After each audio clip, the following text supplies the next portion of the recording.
She wore a silver dress that cost more than most cars, and underneath it, she was counting bruises. Derek Hale's hand rested on the small of her back like a loaded gun.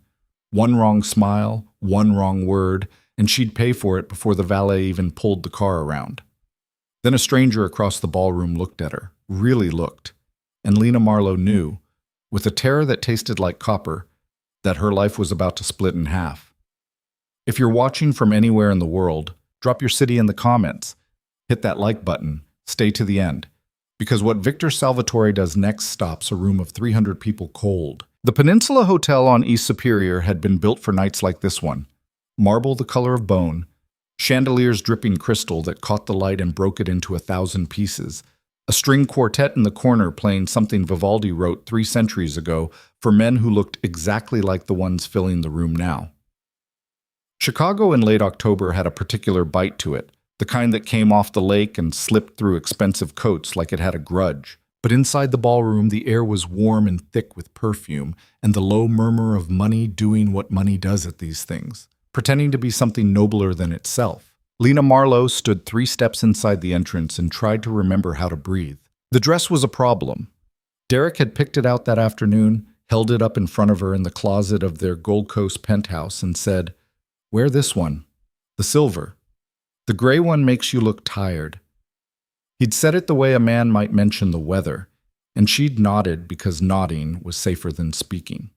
The silver dress had a slit up the thigh and a back that scooped down almost to her tailbone, and she'd known the moment she saw it that he wanted her on display tonight. A trophy polished for the benefit of men he needed to impress.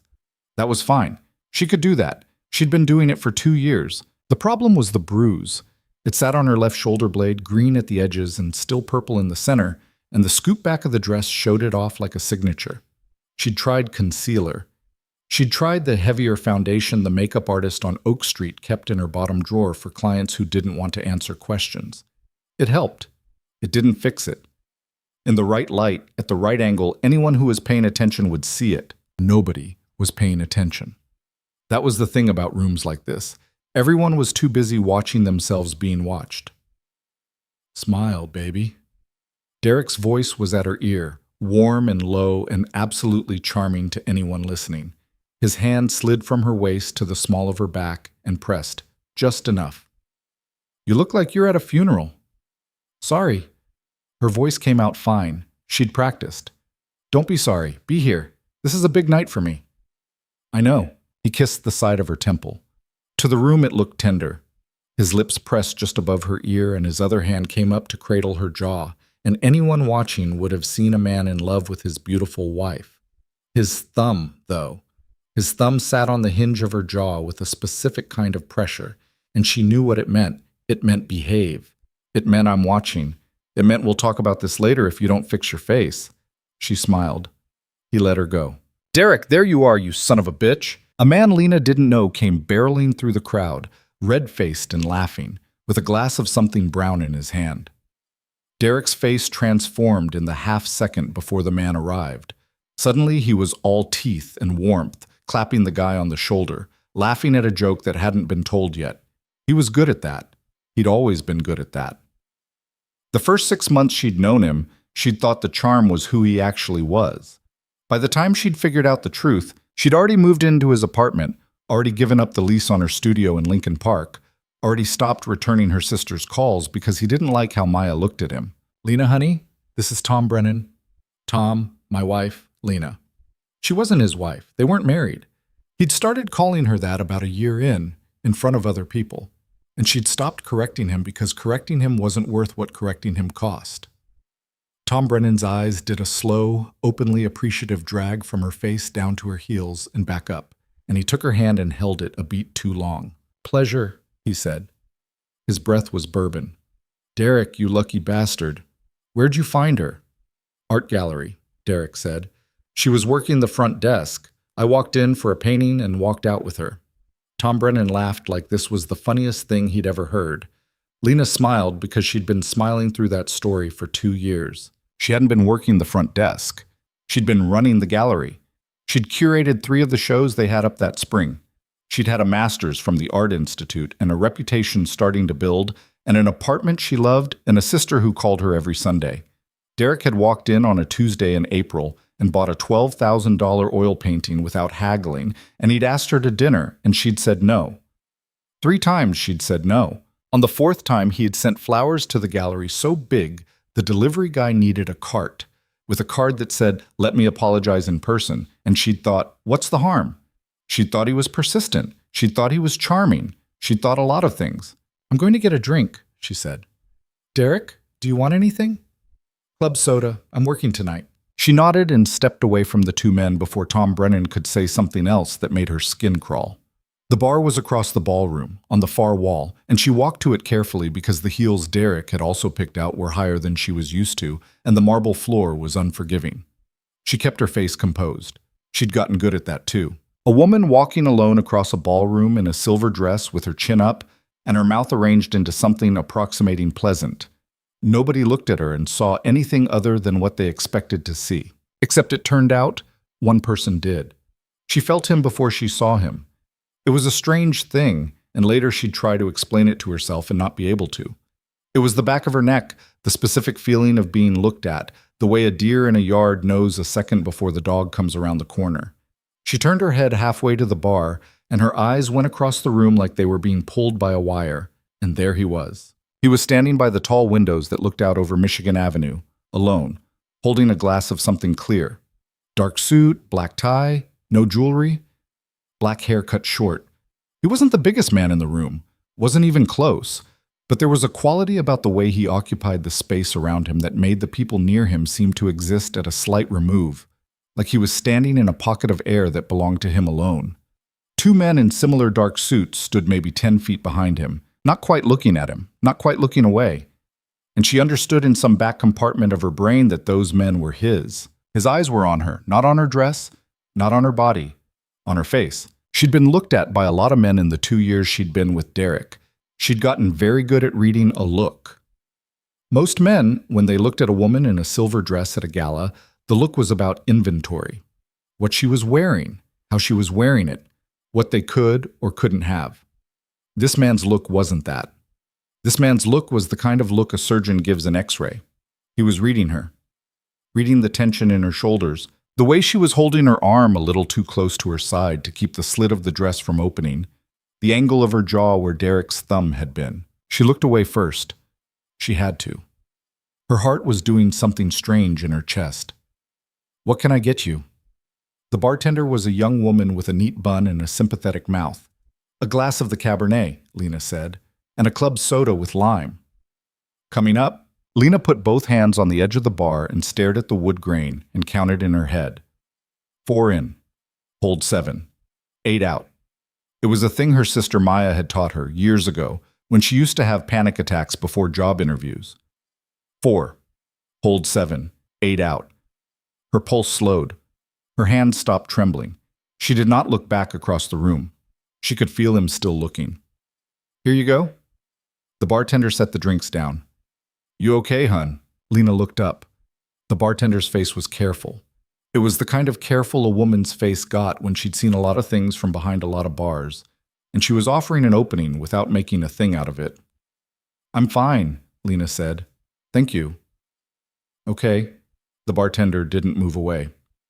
"You just let me know if you need anything." "I will." Lena took the drinks and walked back toward Derek, and she could feel the man by the window tracking her across the room like a compass needle tracks north. Derek was laughing at something Tom Brennan had said. He took the club soda without looking at her and slid his arm around her waist again and kept talking. Something about zoning, something about a commission, something about a man named Alderman Kowalski, who was apparently going to be a problem but could be handled. Lena sipped her wine and nodded when it seemed like she should nod and let her eyes move around the room. She didn't mean to find the man by the window again. Her eyes did it on their own. He wasn't by the window anymore.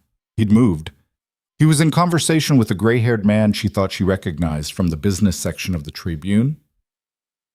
Some kind of banker or former senator, she couldn't remember which. The 2 dark-suited men had moved with him. He nodded at something the gray-haired man said something back that made the gray-haired man laugh, and then his eyes lifted over the man's shoulder and found her again across the room. This time, she didn't look away. It was maybe 2 seconds. It felt longer. He didn't smile. She didn't smile. Something passed between them that she didn't have words for, and then Derek's hand tightened on her hip, and she flinched and looked down at her wine. "Who's that?" She glanced up. "Who?" "The guy by the pillar, the one you were just eye-fucking."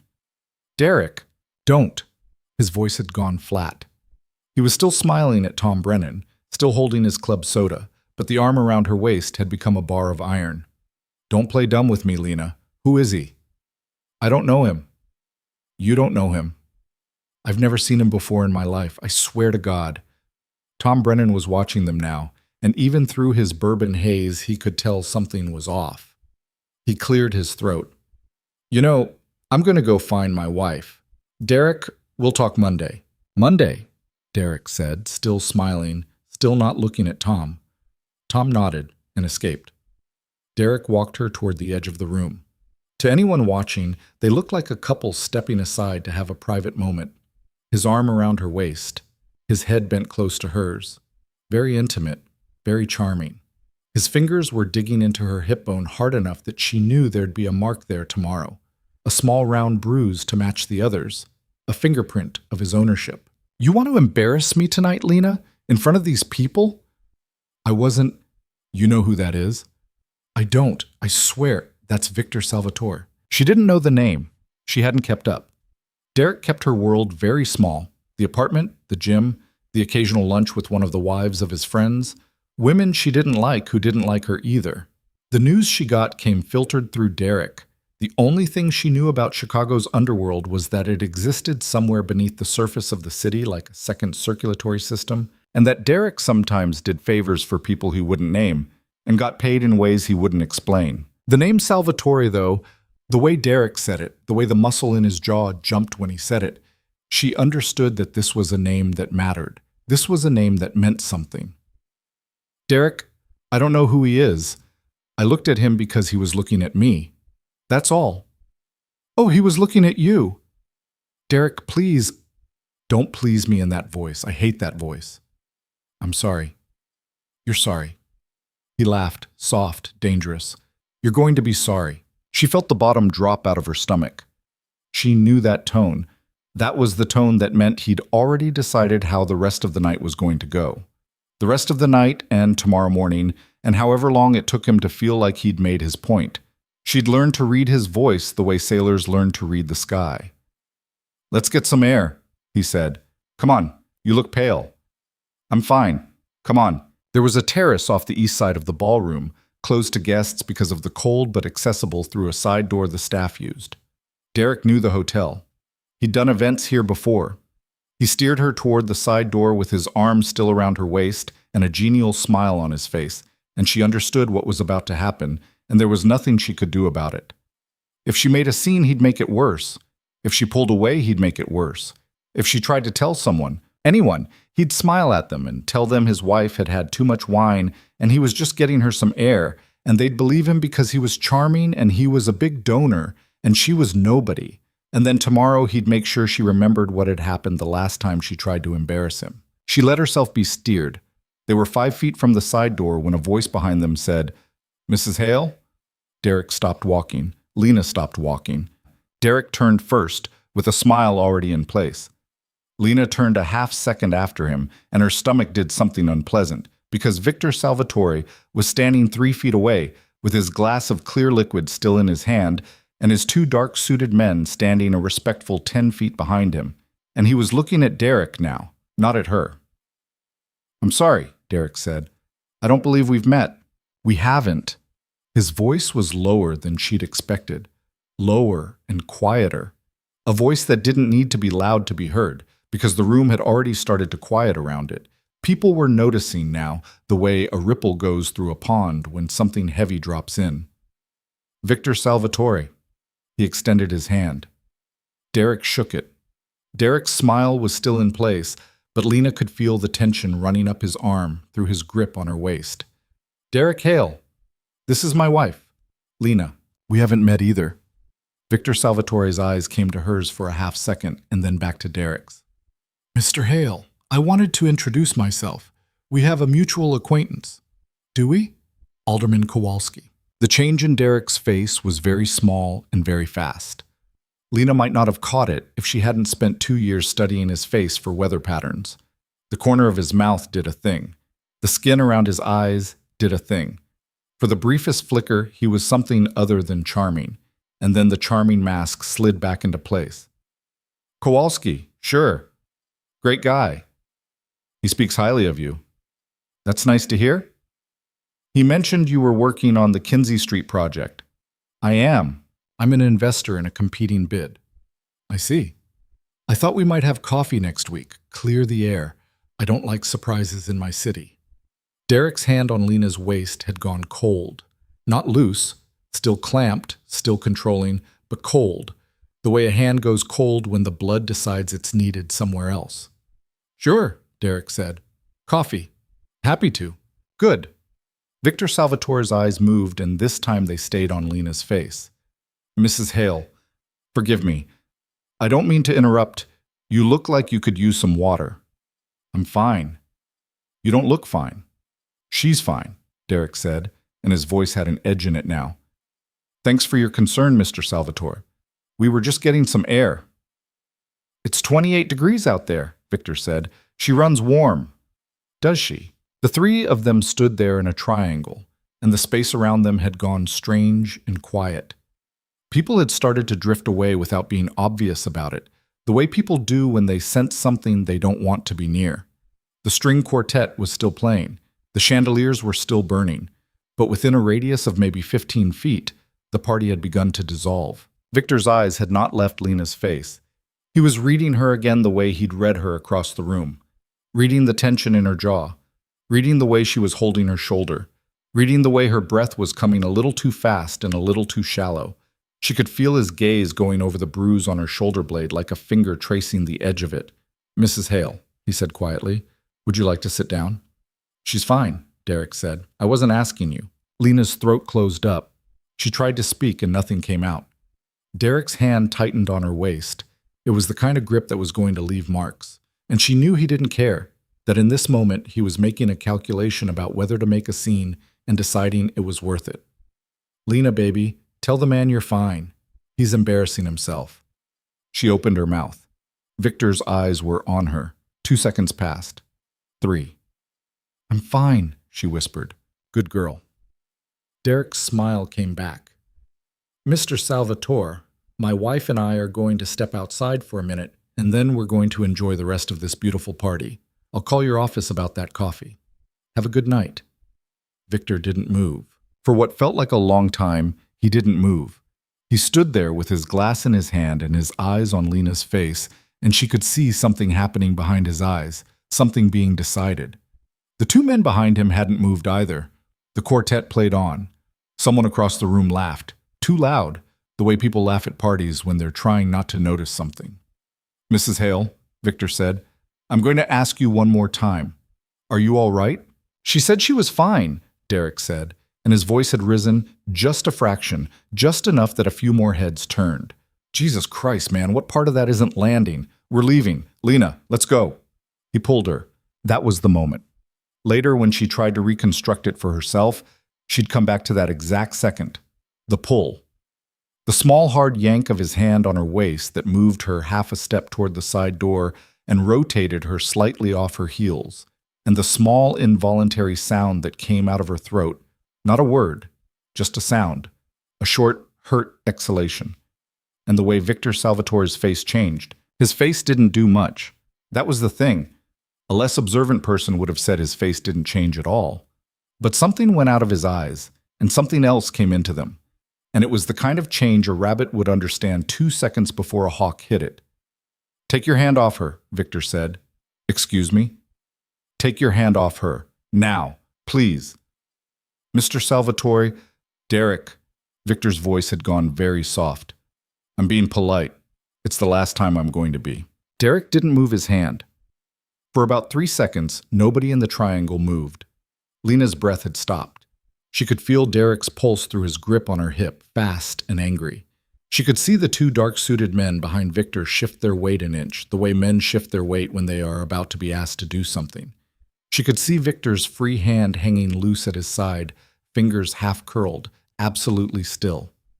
And then Victor did something she didn't expect. He set his glass down on a small table beside him.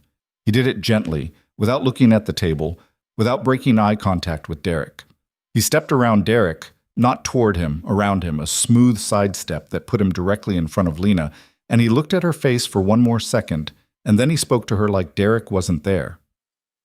Mrs. Hale, I'm going to do something, and I need you to trust me for 30 seconds. Can you do that? 30 seconds. That's all. She didn't know what her face did. She didn't know what she answered.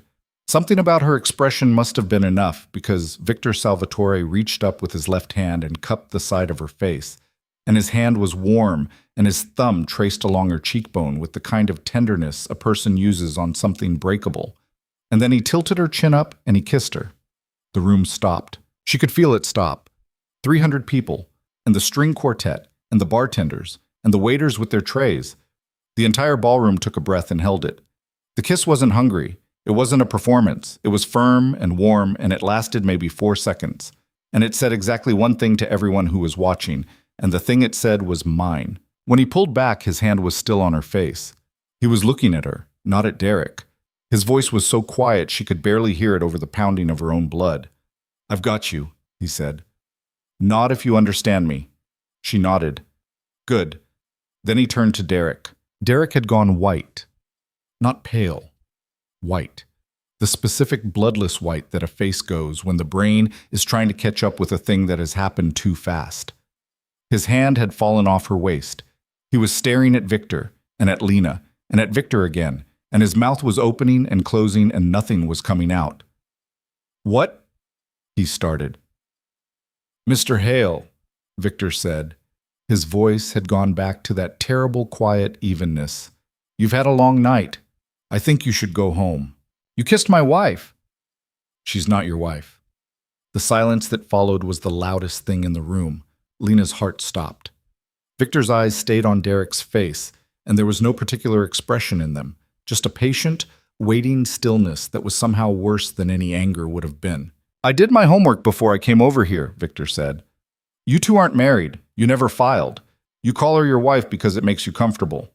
That's fine. I don't care what you call her. What I care about is that you put your hands on her tonight in a way I didn't like.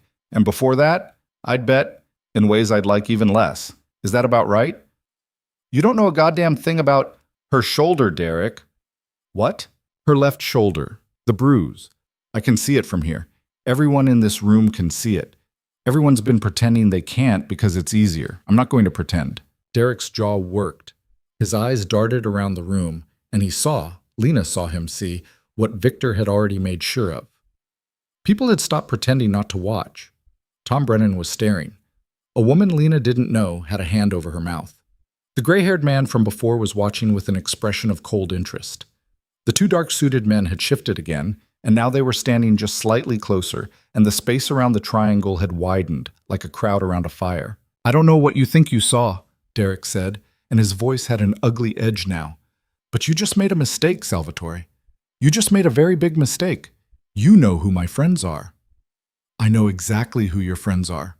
I had dinner with 2 of them last week. They're not going to be your friends on Monday. You can't. I can. I do. I will.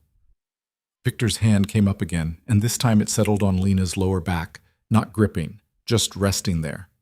The difference between his touch and Derek's was so total she almost lost her balance.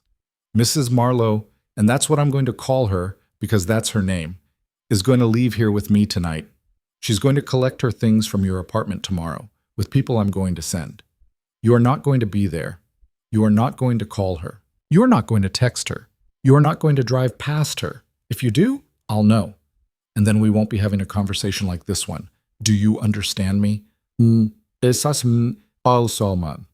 insane. I asked if you understood me. You can't just... Derek! Victor's voice had gone for one fractional second into a register that made the hairs on the back of Lena's neck stand up. Then it was back to even. I'm going to ask you one more time. Do you understand me? Derek's mouth closed. His eyes moved to Lena's face, and she saw in them a thing she'd never seen before. Confusion, real confusion. The kind a man feels when a piece of furniture he's been sitting on for 2 years stands up and walks away. Then the confusion curdled into something else. Rage. That particular rage she knew very well, the rage he usually waited to unwrap in private. His mouth started to move.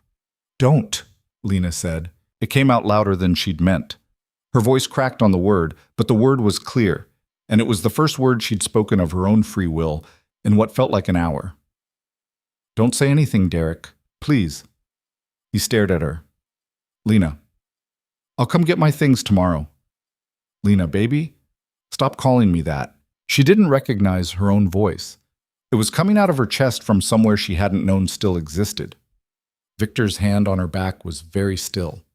He wasn't pulling her. He wasn't pushing her. He was just there, warm and solid, and she realized she was shaking, and had been shaking for a while, and hadn't noticed. Derek looked at her for a long moment. Whatever he saw in her face did something to him. His jaw set. His eyes went flat. He took one step back, smoothed the lapel of his jacket with a hand that was not quite steady, and looked at Victor. "This isn't over." "It is," Victor said. "You just don't know it yet." Derek held his gaze for another second, then turned and walked away. He didn't go toward the side door. He went toward the main doors through the crowd, which parted for him the way a crowd parts for a man who's had too much to drink and is still dangerous. People watched him go.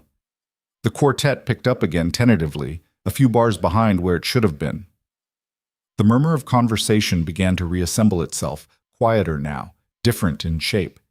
Victor's hand stayed on her back. "Mrs. Marlowe." "Lena," she said. "It's Lena." "Lena." His voice had gone gentle. Not soft. Gentle was different. "You're going to sit down now. Michael, get her a glass of water. Dominic, get her coat and mine and get the car. Lena, look at me." She looked at him. His face, up close, was all angles and a small scar at the corner of his mouth and eyes the color of wet slate. She didn't know this man. She'd known him for less than 10 minutes. He had just kissed her in front of 300 people and told her non-husband to leave the city, and her life had just torn in half in front of her, and she didn't know this man at all. "You're going to be all right," he said. "I promise you that. Do you believe me?" "I don't know you." "No, you don't." "Why did you do that?"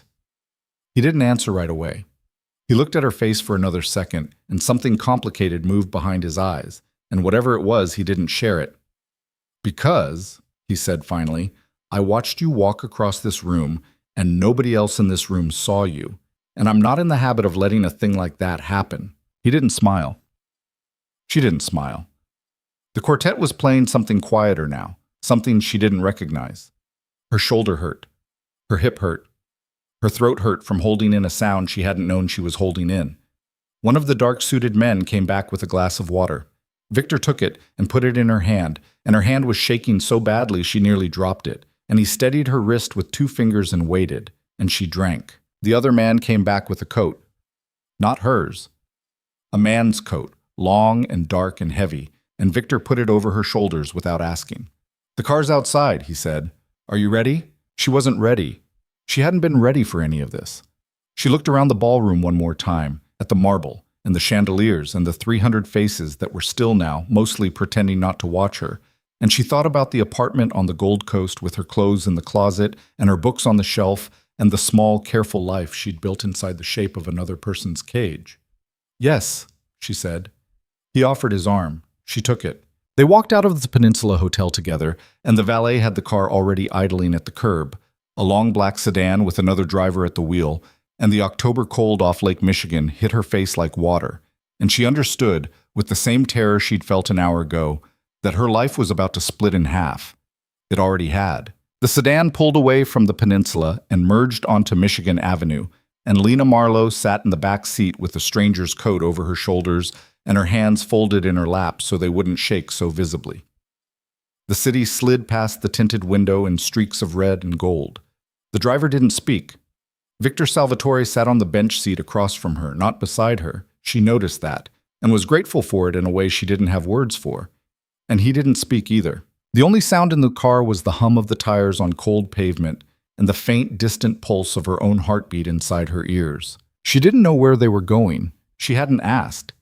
That was a strange realization to have, sitting in a stranger's car in a dress that wasn't hers, with her phone still in her clutch and her wallet still in her clutch, and nothing in her hands but the glass of water she'd forgotten to leave at the hotel.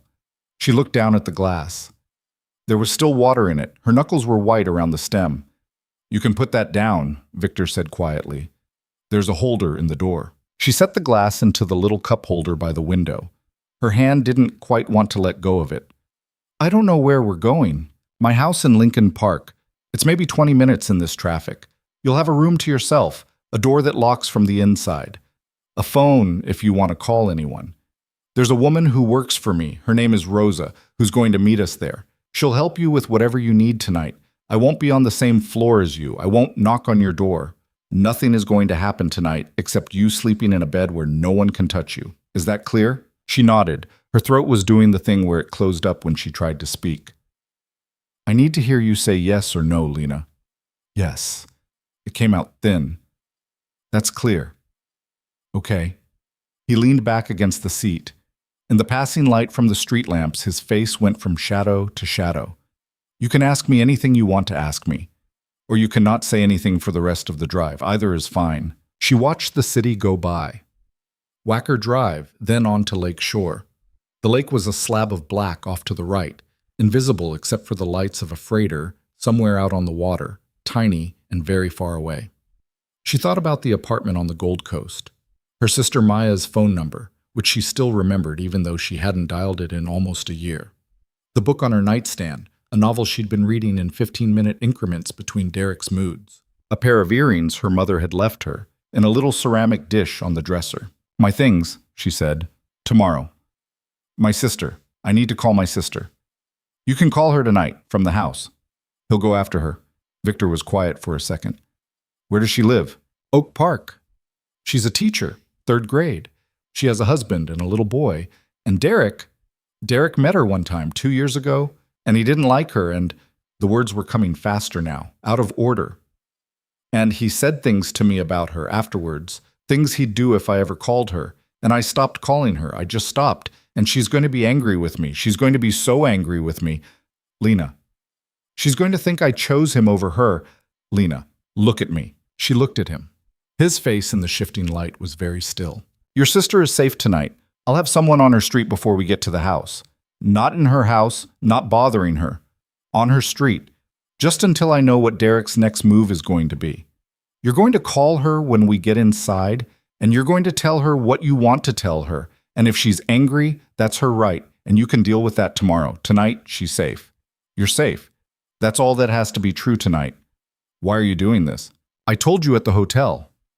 "That wasn't an answer. That was a thing you said." For the first time since she'd met him, something very small and very tired moved at the corner of his mouth. It wasn't a smile. It was the place where a smile would have been if he were a man who smiled at things. "That's fair," he said. He didn't say anything else for a while. The car crossed the river, slid up past the Hancock, turned west onto North Avenue. Lena kept her eyes on the window because looking at his face was too much to manage. "I had a sister," he said finally. His voice was lower than it had been. "A long time ago. She married a man who was very good at seeming like a good man. By the time we figured out what was actually happening, it was too late to help her the way she needed to be helped. So we buried her, and we handled the man, and I told myself I was going to do better the next time I saw it coming." Lena didn't say anything. She could feel her eyes stinging, and she didn't know if it was for the woman she'd never met or for herself. "I'm not telling you that because I want you to feel grateful," Victor said. "I'm telling you because you asked. You're not a project. You're not a debt I'm paying. You walked across a room in a dress that didn't fit you, and I saw what was happening to you, and I decided I wasn't going to watch one more time. That's all. You don't owe me anything. When we get to the house, and tomorrow, and the day after that, you get to decide what you want. If what you want is for me to put you on a plane to your sister's house in Oak Park and never see you again, I'll do that tomorrow morning. I'm not saying it. I know. I'm just telling you, so you know." She turned her face toward the window. A tear slid down her cheek, and she let it. She didn't wipe it away.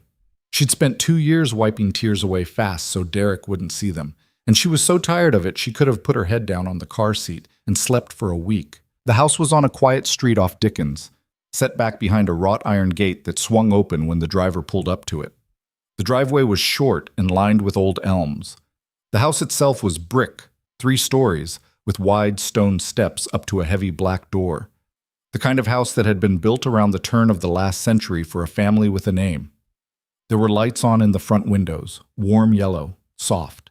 Victor got out first and came around to her side of the car. He opened the door, but he didn't offer his hand. He stood back a step and waited, and she understood this was deliberate, that he was giving her room, and she got out on her own power in the borrowed heels and the borrowed coat and walked up the stone steps beside him at her own pace. The front door opened before they got to it. A woman stood in the doorway, maybe 55, with iron gray hair pulled back in a clip and a cardigan over her shoulders, and a face that was somewhere between kind and assessing. "Rosa," Victor said, "this is Lena Marlowe." "Come inside, honey. You must be freezing in that." Rosa put a hand on Lena's elbow and drew her gently through the door, and Lena let herself be drawn. The entry hall was high-ceilinged, dark wood, a chandelier that was nothing like the chandeliers at the peninsula, smaller, older, a real antique, nothing for show. A staircase curved up on the left. A long hallway ran back toward the kitchen. Somewhere in the house a clock was ticking, heavy and slow. "I've got a room ready for you upstairs," Rosa said. "Second floor, east side, end of the hall. It's got its own bathroom. There's pajamas on the bed. They'll be a little big, but they're clean. There's tea or water or anything else you want. There's a phone on the nightstand, landline, works fine. If you need me, I'm on the first floor, third door on the right, off the kitchen. I don't sleep heavy. You knock, I'll be up." "Thank you." Rosa looked at her for a second. "Honey, have you eaten anything tonight?" She tried to remember. There had been canapes at the gala that she hadn't touched. Before that, she'd been too nervous about what Derek would think of the dress to eat lunch. "Not really. I'll bring something up, nothing heavy, toast and a little soup. You don't have to eat it, but it'll be there. I don't want to be any trouble." Rosa made a small sound in her throat, something between a laugh and a tisk. "You're not trouble. Come on, stairs." Victor hadn't moved from the doorway. Lena paused at the bottom of the stairs and turned. "Mr. Salvatore?" "Victor? Victor? Thank you. I don't know what else to say." "You don't have to say anything." He put his hands in his pockets. "Sleep. We'll figure out the rest of it when you wake up." She nodded and she followed Rosa up the stairs. The room at the end of the hall was larger than she'd expected. A 4-poster bed made up with a soft white duvet, a window that looked out over a small back garden with bare elms and a stone bench, a dresser, a reading chair, a rug that was old and beautiful. Everything was quiet. Everything was still. The door had a bolt on the inside, and Rosa pointed at it without saying anything, and Lena understood that Rosa had put the bolt on herself, maybe that afternoon, maybe an hour ago. "Bathroom's through there. There's a robe on the hook. I'll be back in 10 minutes with some food. You take your time." Rosa closed the door behind her, and Lena stood in the middle of the room for a long moment. And then she walked over and slid the bolt home, and the soft click of the metal in the housing was the first thing in 2 years that made her feel like the world might not be about to end. She called her sister from the landline with her shoes still on. Maya picked up on the third ring, and her voice was thick with sleep, and Lena said, "Maya, it's me." And Maya made a sound Lena hadn't heard her make before, a short, sharp thing like she'd been hit. "Lena." "Maya, Lena, oh my God, Lena, where are you? Are you okay? I'm okay. I'm safe. I left him." "You what?" "I left him, tonight. I'm somewhere safe. I'm going to come see you tomorrow or the next day. I don't know exactly yet, but I wanted you to know, I wanted you to know I'm okay. And I'm sorry, Maya. I'm so sorry." Maya was crying. Lena could hear it through the line, small and broken, the way Maya had cried when they were kids and she'd fallen off her bike on Granville and skinned both knees. "Don't you apologize to me," Maya said. "Don't you dare apologize to me. You're okay. You're okay. That's all that matters. Lena, where are you? Do you need me to come get you? I'll drive right now." "No. No. Maya, listen. There's going to be somebody on your street tonight, a car. Don't be scared. They're not there for you. They're there to make sure nothing happens. It's a long story." "Lena, what?" I'll tell you everything tomorrow. I promise. I just needed to hear your voice. I love you, Lenny. Nobody had called her Lenny in 2 years. Derek hadn't liked it. He'd said it sounded like a boy's name. She put her free hand over her mouth and sat down on the edge of the bed because her legs weren't going to hold her up. I love you too, she whispered. She hung up. She sat on the edge of the bed for a long time. When Rosa knocked softly 20 minutes later, Lena had to unfold herself out of a place very far away to go answer the door. The tray had a bowl of chicken soup, a plate with 2 slices of buttered toast, a cup of tea, and a small plate of sliced pear. Rosa set it on the little table by the reading chair. Eat what you want. Leave the rest. I'll get it in the morning. Rosa. Yeah. Does he bring women here a lot? The question came out before she could stop it. It was not the question she'd meant to ask. She felt her face go hot. Rosa looked at her for a second, then sat down on the edge of the reading chair, her cardigan pulling tight across her shoulders, and she folded her hands in her lap the way a woman folds her hands in church. Honey, Victor Salvatore has not brought a woman to this house in the 11 years I've worked for him. Not for dinner, not for coffee, not for anything. You're the first. I don't know what it means, and it's not my place to know. But I'll tell you this because I think you need to hear it tonight. That man does not do things he hasn't thought about. If he told you were safe here, then you're safe here. That's the only thing you need to worry about tonight. Lena's eyes filled up, and she looked at the ceiling so they wouldn't spill over, and Rosa pretended not to notice. Rosa stood up and smoothed her cardigan and went to the door. Lock it behind me. I'll see you in the morning. Lena ate the toast. She tried the soup. It was hot and good, and she got through half of it before her throat closed up. She changed into the pajamas, which were men's and enormous and smelled like clean linen, and she washed her face in the bathroom and scrubbed the makeup off with a washcloth until her skin was pink and her eyes were raw. In the mirror, she looked at her own face for longer than she'd let herself look in a year. The woman in the mirror was pale and thin and had shadows under her eyes, but she was the woman who had lived. That was something. That was a start. She slid into the bed. The sheets were cold for about 10 seconds and then warm. Somewhere in the house, far away, a pipe ticked as it warmed. She thought she wouldn't be able to sleep. She was wrong. Her body had been running on adrenaline for so many hours that the second her head touched the pillow, it called in a debt she couldn't refuse, and she was gone. She woke once, sometime in the deepest part of the night, to a sound in the hallway. She froze. Her hand went to her throat before she'd even opened her eyes. Then she heard what it was. Footsteps, slow, going past her door, not stopping. A man's footsteps, heavy but careful. They went down the hall and down the stairs, and then the house was quiet again. She didn't know if it was Victor. She didn't know if it mattered. She listened for another long minute, and when nothing else happened, she slid back into sleep. She woke the second time to gray light through the window and a clock on the mantel that said 7:10. For a moment, she didn't know where she was.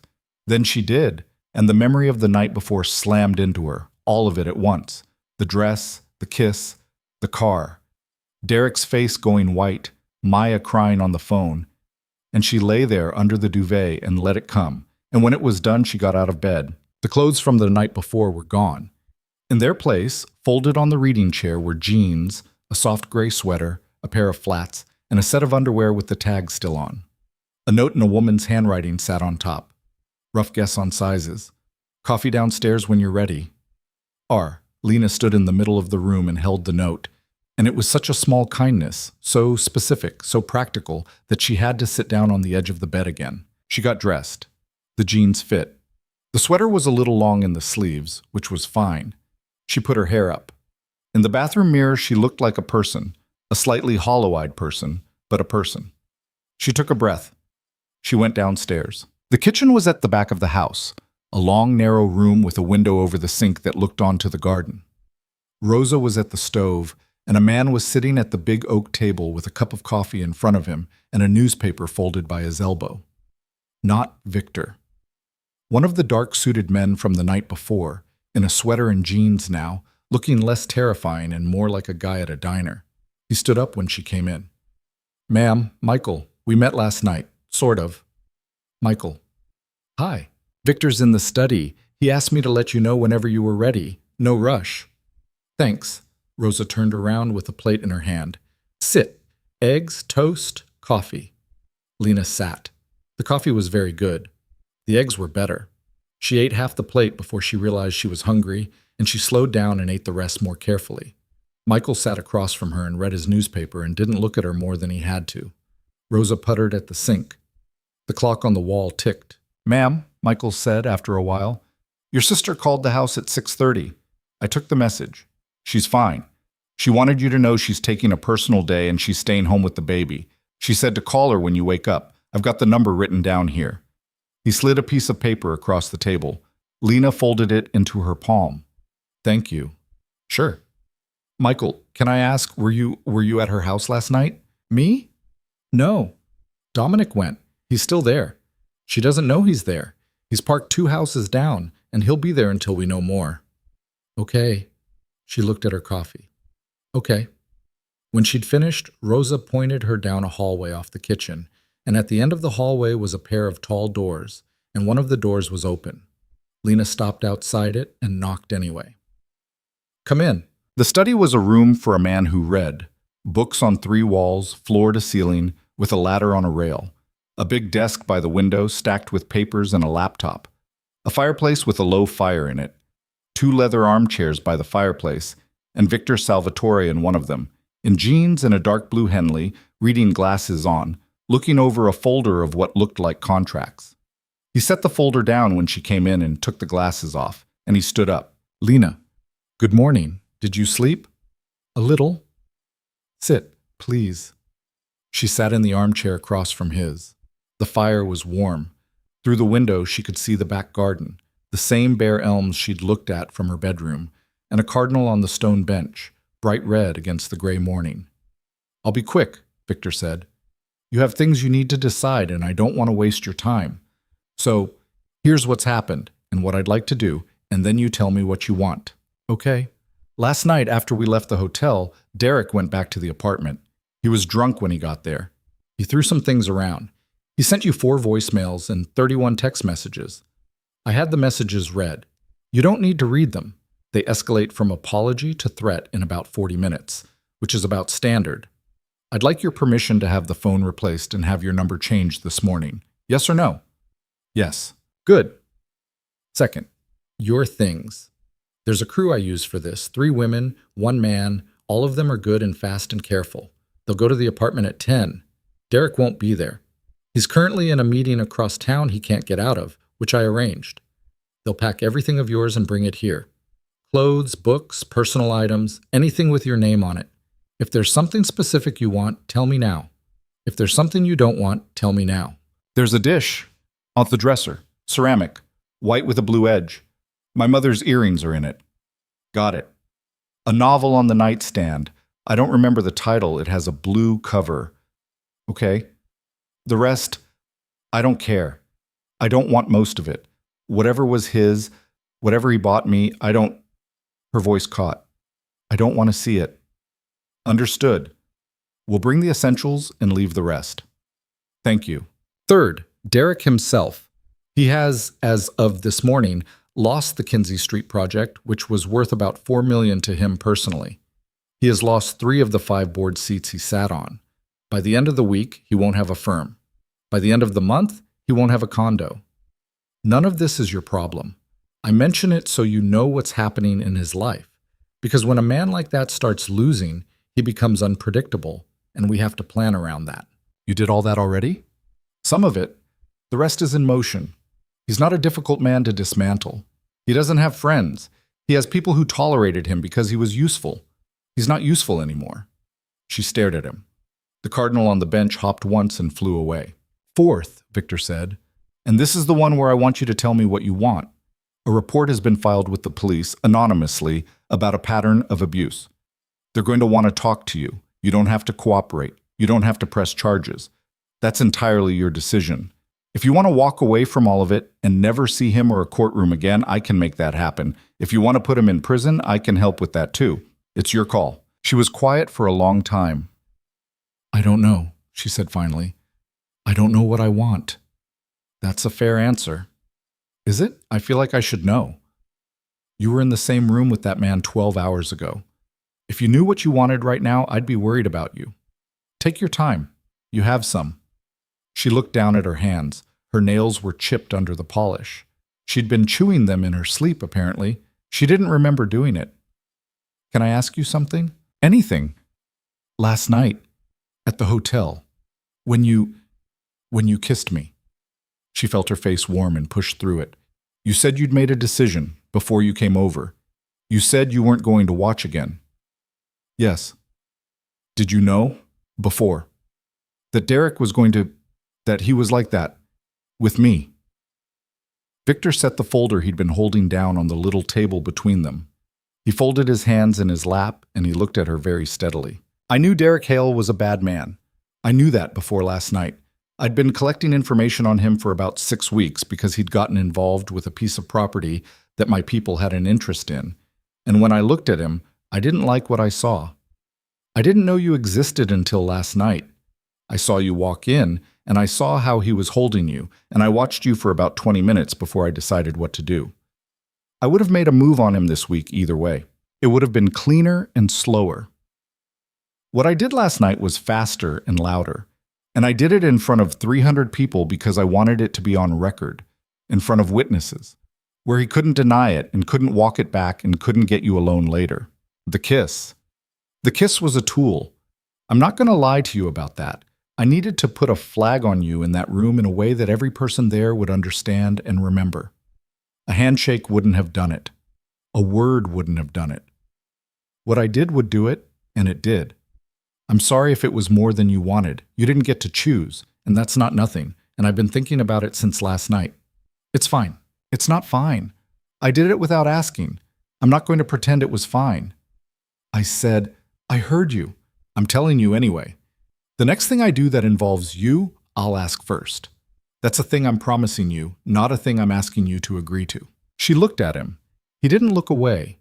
There was something in his face, not warmth exactly, not softness, but a kind of open honesty that made her throat hurt in a different way than it had hurt last night. She had not been told the truth plainly by a man in a very long time. Okay, she said. Okay. Okay. I want to press charges. Okay. I don't know if I can, but I want to. I want to try. We'll get you a lawyer, a good one, not mine, somebody who works for you. There's a woman I'd recommend. She's not connected to me. She does this work specifically. Her name is Corinne Delacroix. I can have her here this afternoon if you want. Yes. I'll make the call. Lena pressed her hands together in her lap, hard. Victor. Yeah. Why do I trust you? He considered this for a moment, the way a person considers a real question. I don't know, he said. That's for you to figure out.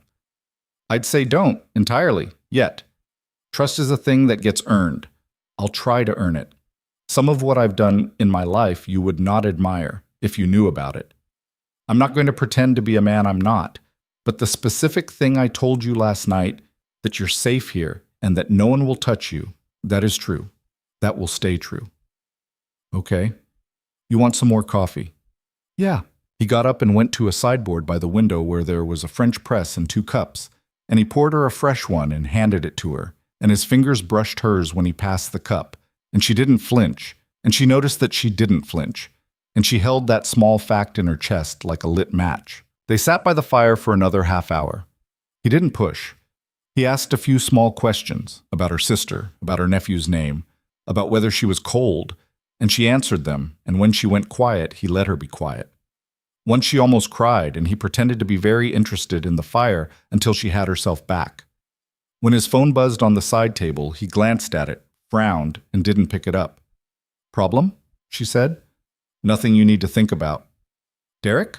His lawyer called mine. That's normal. It's fine. She drank her coffee. The cardinal came back to the bench in the garden. A second cardinal, smaller, duller, landed on the bench beside it. She watched them for a minute. At 11, Corinne Delacroix arrived. She was a small, sharp woman in her 50s, with silver in her dark hair and a leather folio under one arm, and she came into the study and shook Lena's hand and didn't waste a second on pleasantries. She sat down in the chair Victor had been sitting in, which Victor had vacated without being asked, and she opened her folio. Lena, I'm going to ask you some hard questions. You tell me what you can, and if you can't tell me something, you say so. We don't have to do all of it today. We just have to start.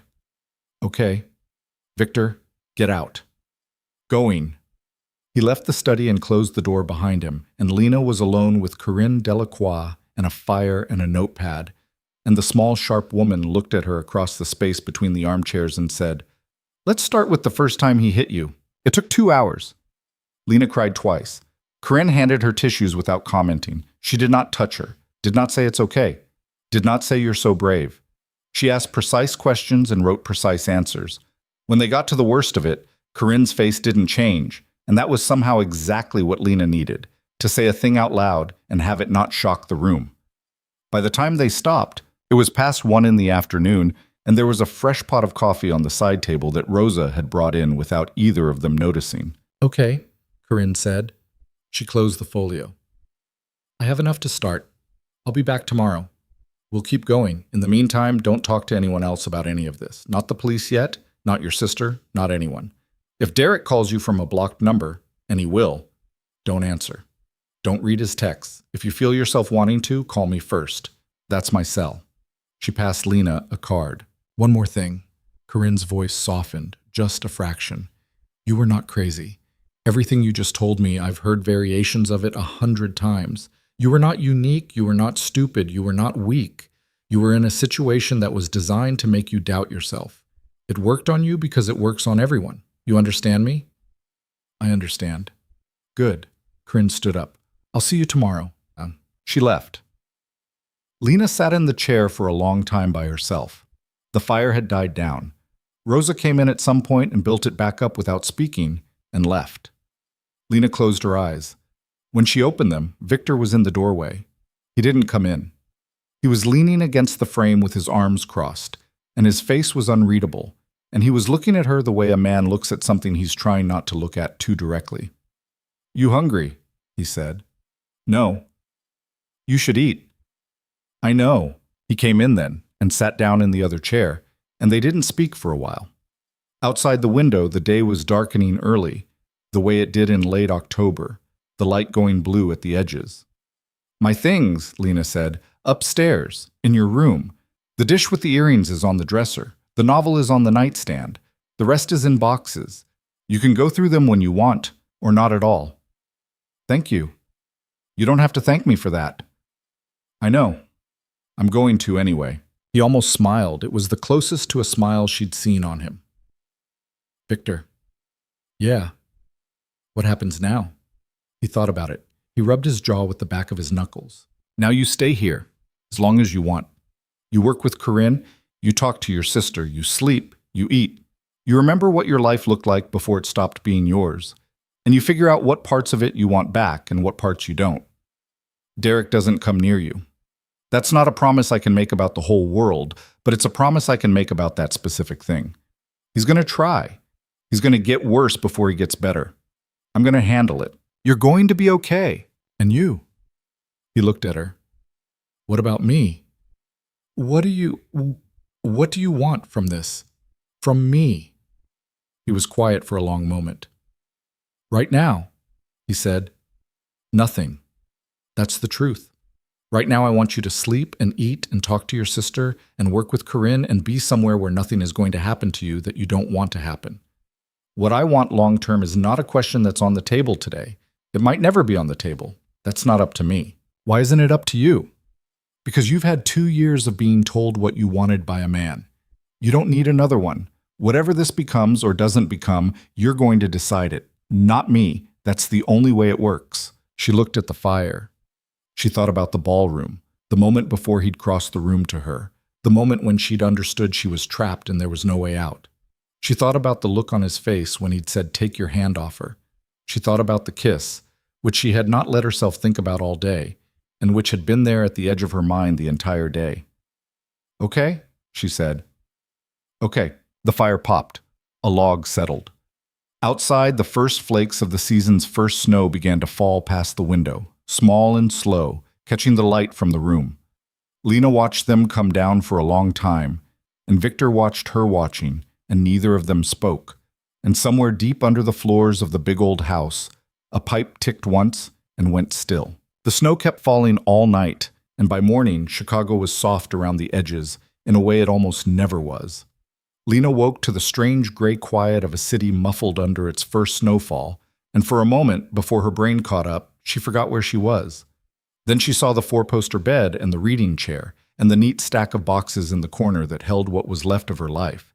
And it all came back at once. She lay there for a while and listened to the house. Someone was moving around downstairs. A pot was being set on a burner. A man's voice, low, and then a woman's voice answering, and then quiet again. She got out of bed. Her body hurt in places she hadn't paid attention to in a long time: shoulder, hip, the side of her neck where Derek had liked to press his thumb when he wanted to make a point. The bruises were going to take weeks. She went through the boxes slowly.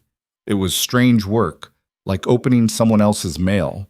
Her winter coat was in the first box, and a pair of boots she hadn't worn in a year because Derek had said they made her legs look thick.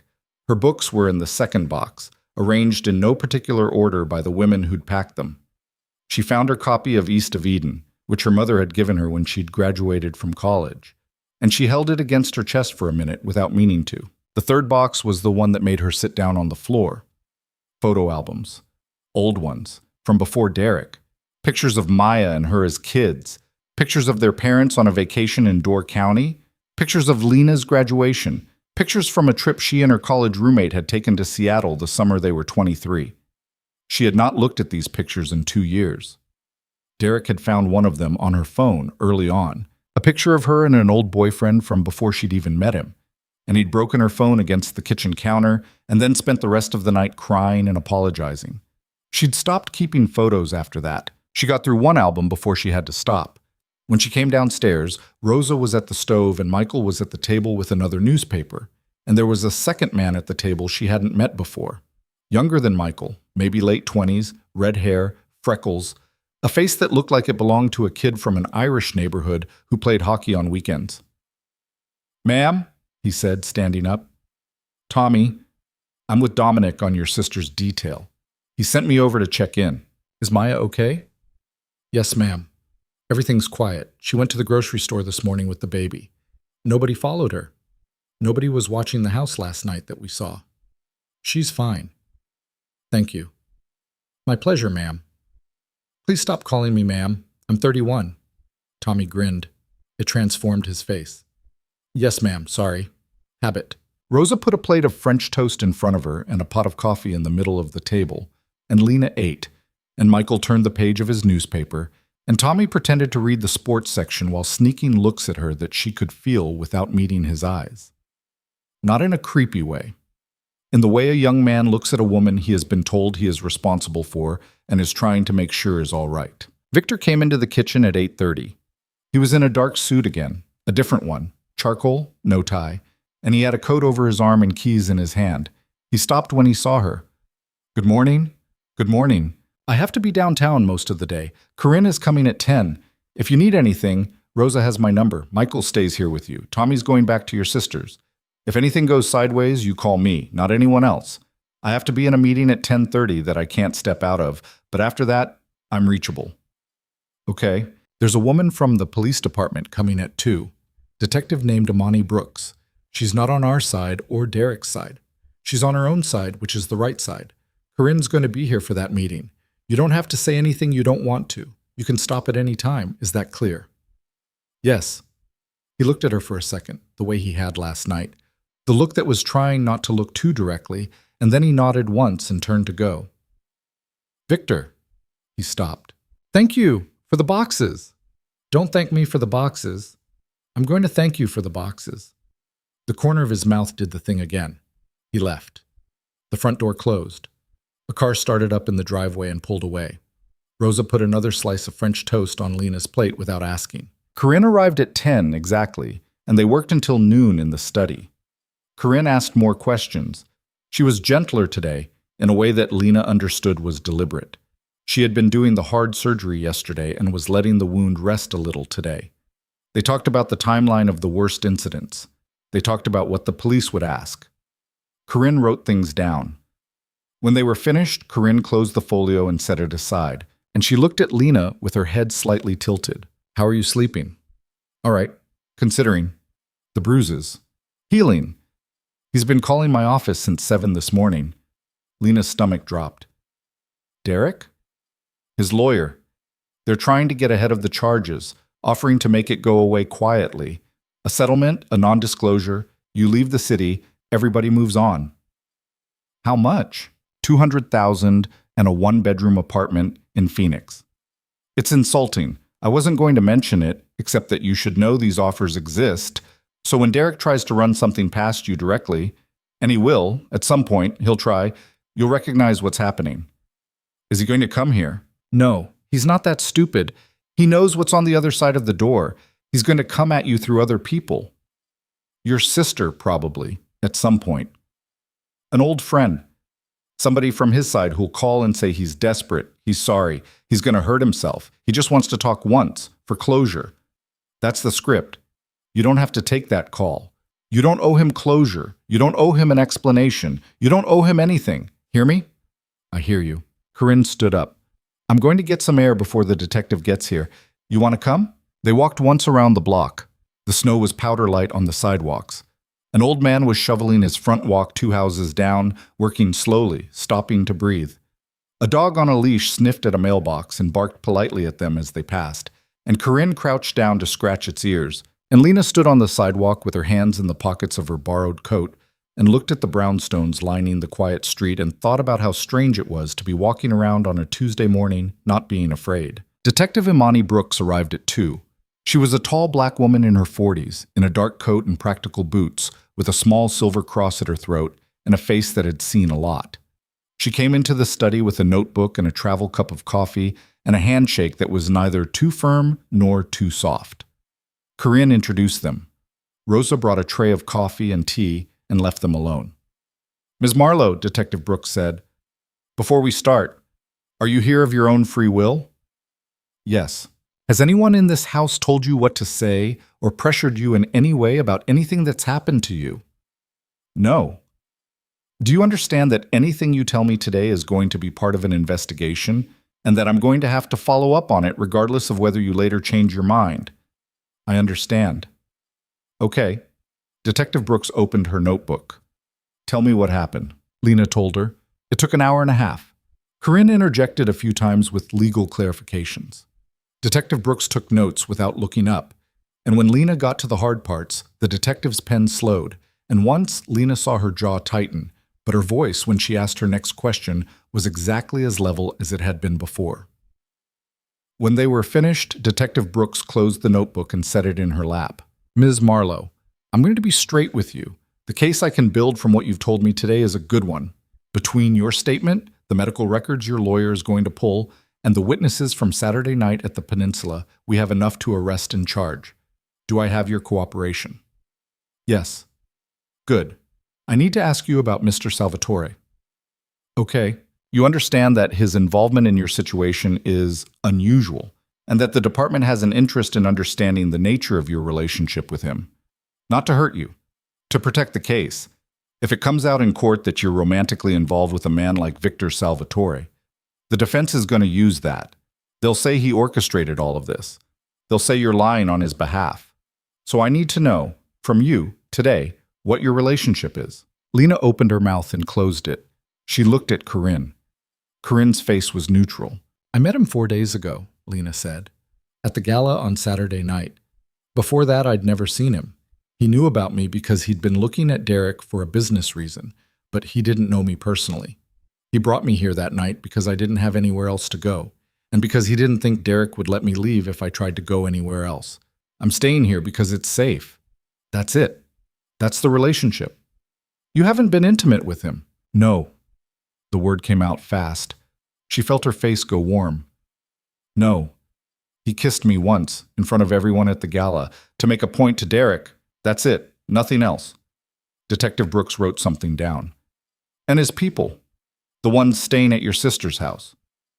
He arranged that for my sister's safety. I didn't ask for it. He offered. Why do you think he's doing this? For you.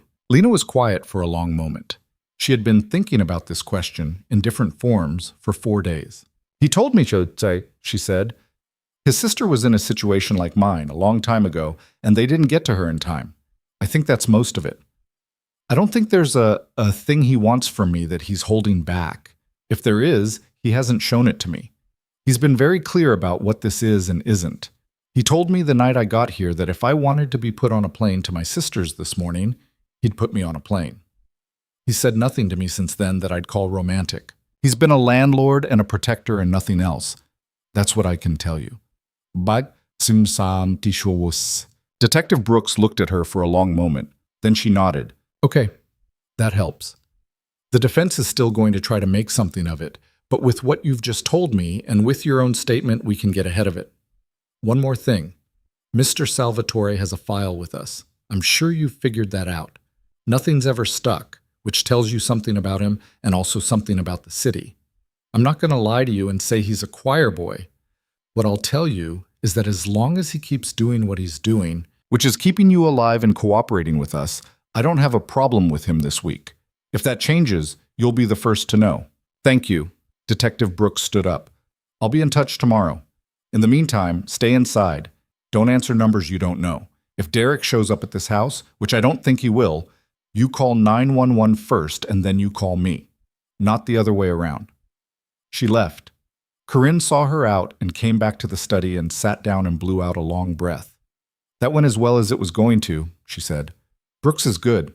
You can trust her. Okay. How are you feeling? Like I just ran a marathon. Take a nap, eat something. Don't try to do anything else today. After Corinne left, Lena went upstairs and laid down on top of the duvet in her borrowed clothes, and she slept, dreamlessly, for almost 3 hours. She woke to gray winter evening light and voices in the kitchen downstairs. She could hear Victor's and Michael's, and one she didn't recognize. She got up, splashed water on her face, and went down. Victor was at the kitchen table in his shirt sleeves with a glass of whiskey in front of him and a folder open on the table. Michael was leaning against the counter. The third voice belonged to a tall, thin man in a dark suit who was standing by the window with his arms crossed, olive skin, gray at his temples, a face like a closed drawer. They all looked up when she came in. The tall man straightened and nodded at her without speaking. Lena, Victor said. This is Enzo. He handles, let's call it logistics, for the family. Enzo inclined his head. Ma'am. Hi. We're almost finished, Victor said. Sit, if you want, or go have dinner. Rosa made stew. It's in the pot. I'll sit for a minute. She poured herself a cup of coffee from the pot on the counter and sat at the far end of the table. Enzo shifted his weight. Whatever they'd been discussing, they'd stopped discussing when she walked in. She understood this. She didn't push. I'll finish up with you tomorrow, Enzo said to Victor. We'll look at the Lakeview thing when you have time. Good. Thanks, Enzo. Enzo nodded at Lena again and left. The front door closed behind him a moment later. Michael cleared his throat. I'll be in the front room if you need me. Then it was just the two of them at the big oak table, and Victor closed the folder and slid it to one side and took a slow sip of his whiskey. Long day, he said. For you or me? Both. Corinne said they're already trying to make it go away. Derek's side. They offered a settlement. I heard. You heard? Corinne called me after she left here. She's allowed to. You signed the paperwork this morning. Oh, right. He looked at her. You want to take the money? No. Okay. Do you think I should? No. Why not? Because if you take a settlement, he walks. He gets on with his life. He does this to the next woman. You know that as well as I do. You can do with your case whatever you want to do, but you asked what I thought, and I think the only version of this that ends with him not doing it again is the version where he goes to prison for a while. Detective Brooks thinks she has a case. Good. She does. She also asked me about you. I figured she would. I told her the truth, that we met 4 days ago, that nothing's going on between us, that you've been kind, that you let me stay here. He didn't say anything for a moment. He turned the whiskey glass in a slow quarter circle on the table. That's what I would have told her too, he said, if she'd asked me. Is it true? His eyes came up to hers. Is what true? That nothing's going on. The house was very quiet. The furnace ticked in the basement. Somewhere upstairs, a shutter moved in the wind. He looked at her for a long moment, and she looked back at him, and neither of them said anything for what felt like a long time. "Lena," he said, finally, "I'm going to be careful about how I answer that. Not because I don't want to answer it, because I do want to answer it, and that means I have to be careful." "Okay. If you asked me whether I have feelings about you, I'd say yes. I'd say I've had feelings about you since I watched you walk across that ballroom. I'd say those feelings have not gotten smaller in 4 days. That's the truth. You asked, and I'm not going to lie to you." Her heart was beating in her throat.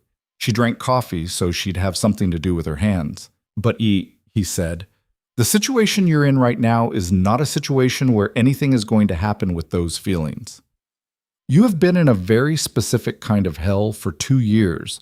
What you need right now is somebody who doesn't want anything from you. That's what I'm trying to be. I'm going to keep being that. Whatever I feel or don't feel doesn't get to be part of the equation until you're standing on your own 2 feet, free of that man, with a life you're running. If that takes 6 months, I'll wait 6 months. If it takes 2 years, I'll wait 2 years. If it never happens, it never happens, and that's my problem, not yours." She was quiet. Her eyes were stinging.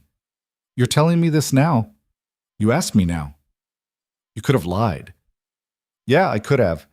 I don't want to start that way. Whatever we are to each other, whatever we end up being, I'm not lying to you. That's the floor. Everything else we build has to sit on that." She put her cup down. She had to because her hand had started shaking again. He noticed. He didn't comment. "Okay," she said. "Okay. Can I think about it?" "Lena, you can do whatever you want. You don't owe me an answer. You don't owe me anything. I just said what I said because you asked, and I'm not going to have something between us that's a question you don't know the answer to. Now you know the answer. That's all. You don't have to do anything with it." She nodded.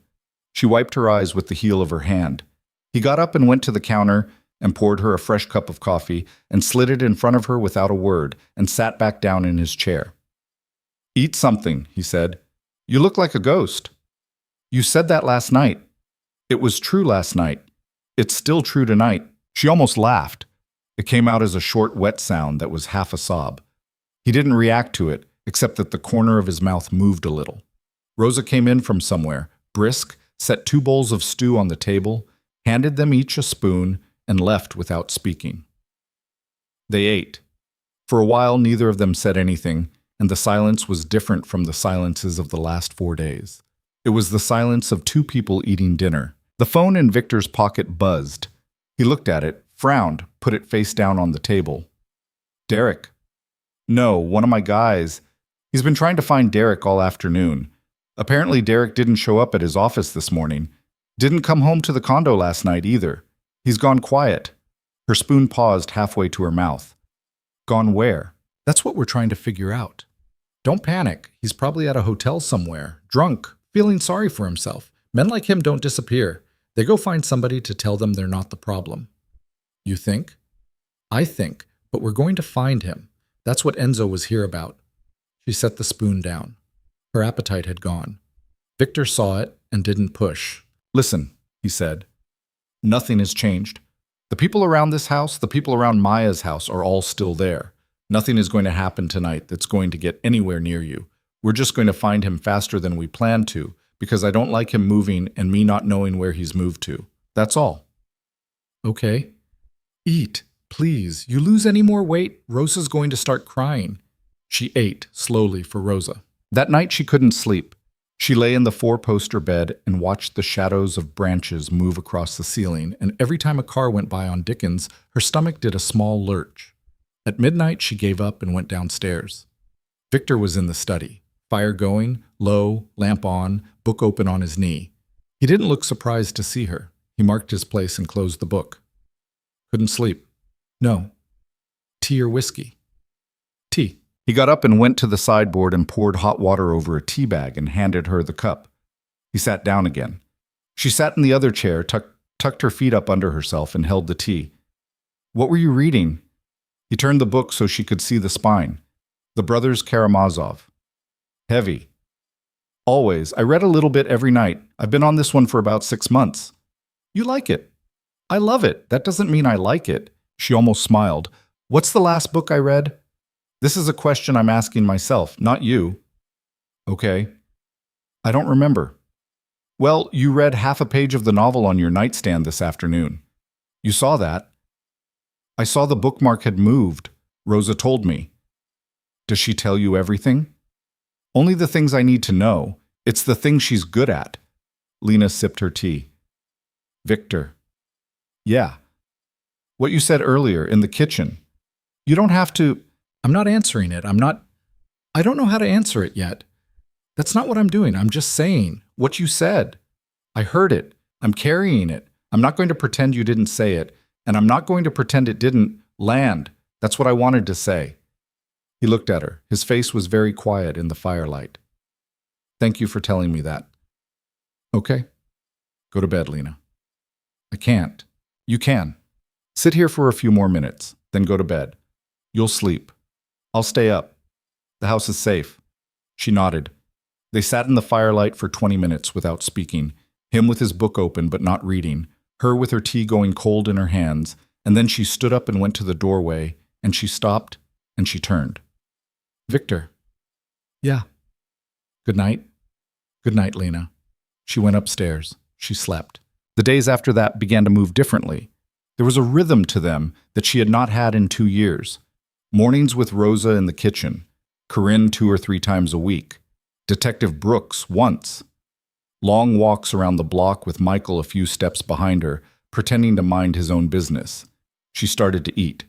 She started to remember she had opinions about things. She called Maya every evening, and on the 3rd day, Maya drove into Lincoln Park, and they sat at the kitchen table for 2 hours, and Maya held her hand the whole time and didn't once say, "I told you so." She saw Victor at breakfast and sometimes at dinner. He was very careful with her. She noticed it, and she noticed that she noticed it. He did not touch her. He did not sit too close. He did not make jokes about the thing he'd said in the kitchen. He acted exactly like the man he'd promised to be, a landlord, a protector, a door that locked from the inside. And yet she watched him when he wasn't looking. She caught herself doing it, and she didn't stop. She liked the way he listened to other people, really listened, with his whole face. She liked the way he treated Rosa, which was the way a person should treat a person. She liked the way he drank his coffee, black, in a heavy cup, standing up, looking out the kitchen window. She liked the way he said her name. On the 8th day, Detective Brooks called at 8 in the morning. Lena was still in bed. Michael came upstairs and knocked on the door. "Ma'am?" "Lena, Brooks is on the phone. Victor says you should take it." She took it in her room, sitting on the edge of the bed. "Ms. Marlowe?" "Yes." "We found Mr. Hale." Her stomach dropped. "Where?" "A motel in Hammond. He'd been there the whole time. He's in custody. We arrested him about an hour ago on the assault charges. He's not going anywhere. I wanted you to hear it from me." "Oh." "He had a firearm on him, purchased 2 days ago, illegally.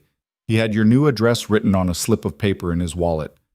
I'm telling you that not to scare you, but so you understand why we moved when we did. He was getting ready to do something. Now he can't." "Thank you. He's going to be arraigned this afternoon. Your lawyer has the details. Ms. Marlowe, you did the right thing, coming to us." "Thank you, Detective."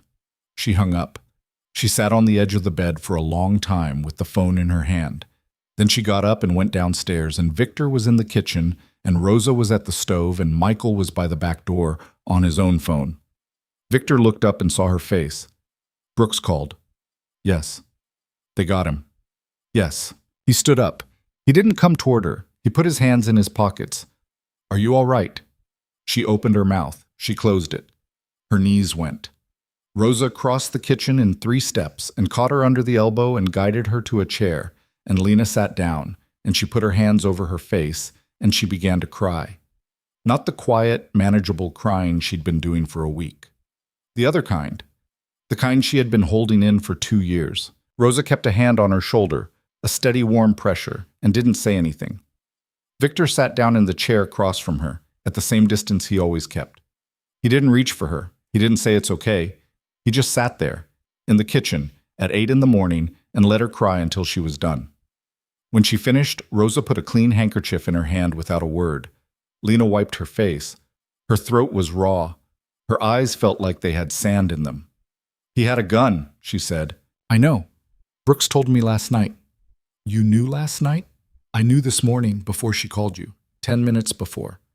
I was going to tell you when you came down. She looked at him. He looked tired. She hadn't noticed until now how tired he looked. Okay, she said. Okay. Victor. Yeah. I want to go for a walk. Outside, somewhere that isn't this block. He considered it. He nodded once. Get your coat. Michael drives. They ended up at the lakefront. Michael parked on a side street and stayed with the car, and Victor and Lena walked out to the path along the water. The wind off the lake was sharp. The snow had mostly melted in the last few days, and the path was wet. Runners went by them in bright gear and earbuds, barely noticing. Seagulls argued over something by the rocks. The city rose up behind them, tall and gray and indifferent. They walked for a long time without speaking. Lena's hands were in her pockets. Victor kept pace beside her. When I was 7, she said finally, my dad took Maya and me out here in the summer to fly a kite. Neither of us knew how. He didn't either, really. We ran up and down for an hour and got it maybe 20 feet off the ground, once, and then the string broke and the kite went out over the water and we watched it go. Maya cried. I didn't. I thought it was the best thing I'd ever seen. Victor didn't say anything. He was listening. I hadn't thought about that in a long time. I remembered it this morning, when I was on the phone with Brooks. I don't know why. I do. What? You remembered it because you were 7 years old in that memory, and you were happy. You've been looking for yourself at 7 for a long time. You just found a piece of her this morning. That's what's happening. She stopped walking. She looked at him. Victor. Yeah. When this is over, the case, the trial, whatever comes. Yeah. I'm not going to be able to answer the thing you said in the kitchen for a while. I don't know how long. Maybe a long time. I don't know who I am yet outside of what I just came out of. I don't know what I want. I don't know what I'm capable of wanting. Do you understand? Understand. But I'm asking you not to go anywhere. He looked at her for a long moment. The wind moved his hair a little. A gull cried over the rocks. I'm not going anywhere, he said. I told you that. I'm telling you again. She nodded. She started walking again. He walked beside her. They went another quarter-mile along the path, and then they turned around and came back, and Michael was waiting at the car. And the drive home was quiet, and the city slipped past the window in gray winter light. And Lena Marlowe, for the first time in 2 years, was not counting the minutes until something bad was going to happen. Derek Hale did not stay in custody. The arraignment was on a Tuesday afternoon, in a courtroom on California Avenue that smelled like old carpet and the nervous sweat of 100 people waiting for their names to be called. Corinne was there. Detective Brooks was there. Lena was not. Corinne had been firm about that. There's no reason for you to see him yet. We'll do the in-person part when we have to.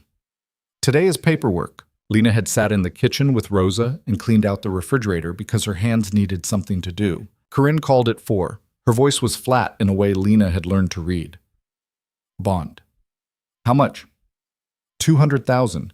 His lawyer posted it. He walked out of the building at 3:45. Lena sat down at the kitchen table. Rosa, at the stove, did not turn around but went very still. The judge set conditions, Corinne said. No contact with you. No contact with your sister. He has to stay in Cook County. He surrendered his passport. He has an ankle monitor. That is not nothing, Lena. He is not free. He is on a very short leash.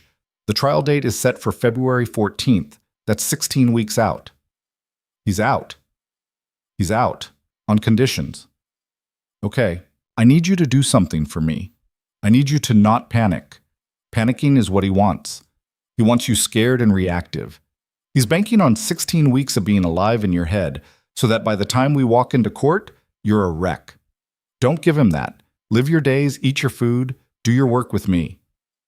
When he violates the conditions, and he's going to violate them because he can't help himself, we're going to be ready. Does Victor know?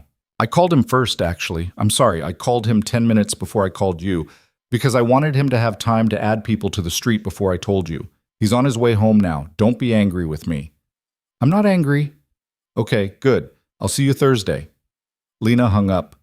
Rosa turned around from the stove. She had a wooden spoon in her hand, and she was holding it the way a soldier holds a rifle, without thinking about it. He's out. Lena said. I heard, honey. Victor's coming home. Good. Rosa went back to the stove. She stirred something, and she did not look at Lena, and she said, without any particular emphasis, I'm going to be in this kitchen for the rest of the afternoon. You want to sit? You sit. You want to talk? You talk. You want to do nothing? You do nothing. I'm not going anywhere. Lena stayed at the table. Rosa cooked. The afternoon slid past the windows in long blue shadows, and at a little after 5 the front door opened and Victor came into the kitchen still in his coat, and he stopped in the doorway and looked at her. You okay? I don't know. Fair. He shrugged out of his coat. He draped it over the back of a chair. He didn't come closer. He sat down across the table from her at his usual distance, and he put his hands flat on the wood. I've got 4 more people on the house tonight, he said. 2 on the block, 2 at your sister's. He's being watched. His lawyer's being watched. His brother in Naperville, who he sometimes runs to, is being watched. If he moves a block, I'll know. If he comes within 5 miles of you, I'll know before the ankle monitor does. Corinne said 16 weeks. I know. I don't know how to do 16 weeks of this. You do it one day at a time, same way you did the last week. That's a cliché. It's a cliché because it works. She almost smiled. She didn't quite make it. The first 2 weeks were the worst. Every car that passed the house at night made her sit up in bed. She started sleeping in the reading chair because the bed was too big and too soft, and she wanted her back against something. Rosa didn't comment, just started putting a blanket and a pillow on the chair every morning when she made the bed. On the 10th night, Lena heard footsteps on the landing outside her door at 2 in the morning, and her heart did the same thing it had done the first night. And she lay still and listened, and this time she realized, with a strange, slow certainty, that it was Victor. He walked the house at night. He had been doing it the whole time she'd been there. Every night he did a slow patrol, from the front door up to the second floor, past her door to the east window at the end of the hall, back down the other staircase. She'd just never been awake early enough to notice more than once. She did not stop him. She lay in the reading chair under a quilt and listened to his footsteps go past her door, and she knew he was not going to knock, and she wanted him to know, without saying it, that she heard him and that she was grateful. The next morning at breakfast she said, I heard you walking last night. He paused with his coffee halfway to his mouth. I'm sorry. I'll be quieter. No, I don't mind. I just wanted you to know. I heard you. He set his coffee down. He looked at her across the table. Okay. In the 3rd week, the calls started. They came from numbers she didn't recognize, blocked numbers from area codes in other states. She didn't answer any of them. She kept the phone face down on the nightstand. One of them left a voicemail. She didn't listen to it. She forwarded it to Corinne, who listened to it for her, and called her back 10 minutes later and said, in the flattest voice Lena had ever heard her use, I'm filing a motion tomorrow. Don't listen to that voicemail. Ever. What did he say? Lena. What did he say, Corinne? Corinne was quiet for a long second. He said he loves you. He said he's sorry. He said he's sitting in his car outside a church, which he isn't. We traced the number to Schaumburg. He's at his brother's. And he said if you don't call him back, he doesn't know what he's going to do to himself. It's the script. It's the script every one of these men runs. He's running it. You don't engage. That's all you do. You do not engage. Okay? I mean it, Lena. I know. I'm not going to. I just wanted to know. I'm sorry I told you. I'm not. She hung up. She sat on the edge of the reading chair and looked at the floor for a while. Then she got up and went downstairs. Victor was in the study. He was on the phone. When he saw her in the doorway, he said into the phone, I'll call you back, and hung up. He called me. I heard. Corinne called. I didn't pick up. I'm not going to. I needed to say it to somebody out loud. Come in. Sit. She sat. The fire was going. It was always going in that study in the afternoons now. She had come to associate it with being able to breathe. You want a drink? Victor said. No. Okay. Victor. Yeah. Tell me something about you that's not about any of this. He looked at her. What? Anything. Just, I have been living inside this one thing for 2 years, and then I moved into this house. And I've been living inside this other thing for 3 weeks, and I know nothing about you that isn't tied to Derek Hale. Tell me something that isn't. He thought about it. He rubbed the back of his neck. I cook, he said. You cook. Not well, but I like it. My mother taught me. I make a bad carbonara and a decent ossobuco and a lasagna that some people have cried over, though I think that's because of the day they were having and not the lasagna. Your mother taught you. She did. Where is she? Palermo. She moved back when I was 26. She lives 2 blocks from the house she grew up in. She calls me every Sunday at 7 a.m., her time. I have not missed a Sunday call in 9 years. That's the longest running commitment I've ever made to anything. What do you talk about? My nieces, the weather, what I ate that week. She doesn't ask me what I do for work. She hasn't asked me in 30 years. Does she know? She knows enough. She's not naive. She made her peace with my life a long time ago. She prays for me. I let her. It doesn't hurt. Who taught you to read Dostoevsky? A man named Father Calogero, at a school in Bensonhurst in the 80s. He was Sicilian, like my mother's people. He used to make the boys stay after school and read Russian novels, which did not improve our popularity with the other kids. He died a long time ago. I still have the copy of Crime and Punishment he gave me when I was 16. What did he write in it? Victor smiled, faintly, the first real smile she'd seen on him. It made his whole face different. He wrote, "For Victor, who will either be a very great man or a very bad one. Try to be great. I've thought about that a lot over the years." Which did you try for? He looked at the fire. He was quiet for a moment. Some days, he said, I tried for great. Some days I settled for bad. I wouldn't call it a clean record either way. Honest. It's the only way it's worth answering. She looked at him for a long time. The fire popped. Somewhere in the house, Rosa was running a vacuum, the sound of it distant and ordinary. Victor. Yeah. Thanks for telling me something. Anytime. In the 4th week, she started sleeping in the bed again. In the 5th week, Derek violated the conditions. It was a Sunday afternoon in early December. Lena and Maya were in Maya's kitchen in Oak Park, making soup together, and Maya's little boy, Jonah, who was 3, was sitting on the floor with a stack of wooden blocks and an expression of deep political concern. Michael was in the car at the end of the block. Tommy was in the car at the other end of the block. Everything was quiet and warm and smelled like onions and good bread. Lena's phone buzzed on the counter. She looked at it. It was Victor. He never called in the middle of the afternoon. She picked up. Yeah. Where are you? Maya's, you know that? Stay there. Don't leave. Don't go outside. Michael's going to come to the door in about 90 seconds and tell you the same thing I'm telling you now. Are you inside? Victor, you're scaring me. I'm sorry. Yes, I'm trying to. He ran. He cut the ankle monitor 40 minutes ago. The police didn't catch it for 30. He's gone. I'm on my way to you. Michael is going to get you into the basement. You stay down there until I get there. Put your sister down there too. And the baby. Is the baby with you? Yes. Do it now, Lena. Now. She hung up. Maya was watching her face, and whatever Maya saw made her drop the ladle into the soup pot and not notice. What? Maya said. Derek cut his monitor. Oh, God. Get Jonah. We need to go downstairs right now. Maya scooped Jonah up off the floor. Jonah, who had been about to argue for a different juice, took one look at his mother's face and stopped talking. The front door opened. Michael came in without knocking. He did not run. He moved fast and calm, the way he moved when he was working. Basement. Now. Go, Maya. They went. Maya's basement was finished, warm, with a TV and a couch and a small bathroom and a window well with iron bars over the glass. Michael came down with them and swept it in under 30 seconds. Closets, under the couch, behind the water heater, and then he stood at the bottom of the stairs with his body between them and the door, and he said, Stay on the couch. Don't come up. Don't answer the phone. Don't text anybody. Tommy's at the front door. There's 3 more cars on the way. Victor's 15 minutes out. Just sit. Maya sat down on the couch.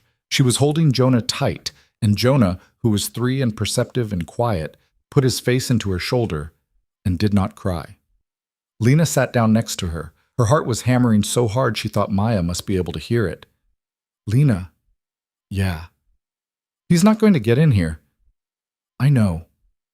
He's not. Michael, tell her. He's not getting in here, ma'am. Lena, look at me.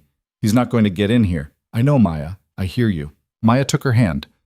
They sat there holding hands on the couch while Jonah breathed into his mother's neck, and Michael stood at the bottom of the stairs, and the furnace in the corner clicked on and off and on again. Time did a thing. Later, Lena would not be able to say whether they were down there for 10 minutes or an hour. At some point, she heard cars on the street. More than one. She heard voices upstairs. She heard Tommy's voice, and then another voice she didn't recognize, and then, finally, Victor's. Victor's voice low, speaking to Michael on the stairs. House is clear, street is clear, 4 cars, 1 on each corner, 2 at the alley. Police ETA 8 minutes. They finally flagged the monitor. His brother's place in Naperville is being watched. Train stations, airports, rental cars, his mother's house in Iowa, all covered. He's not getting through any of it. Where are they? Basement, sitting, doing okay. I'm going down. He came down the stairs. He stopped at the bottom. He looked at the 3 of them on the couch, Maya with her son, Lena with Maya's hand in hers, and he took a breath. Maya, he said, I'm sorry this is happening in your house. Mr. Salvatore. Victor, please. Victor, is he coming here? I don't know yet. If I had to bet, I'd say no. I'd say he's running away, not running toward. He doesn't have money we know of. He doesn't have a car we know of. He cut the monitor at his brother's while the brother was out of the house. My people are at every place he'd go, but I'm not willing to bet your son on that, so we sit down here until we're sure. That's all. Okay. Jonah? Victor's voice went softer. Hey, buddy. My name's Victor. Is it all right if I say hi? Jonah lifted his face off Maya's shoulder. He looked at Victor. Victor stayed where he was, hands at his sides. Hi, Jonah said in a small voice. Hi, that's a good shirt. Is that a dinosaur on it? It's a T-Rex. A T-Rex. That's the best one. Yeah. I like T-Rexes too. Okay. Jonah went back into Maya's shoulder. Victor smiled, the small, real smile, and looked at Maya. He's a great kid. Thank you. We're going to sit here until the police get here and clear the block.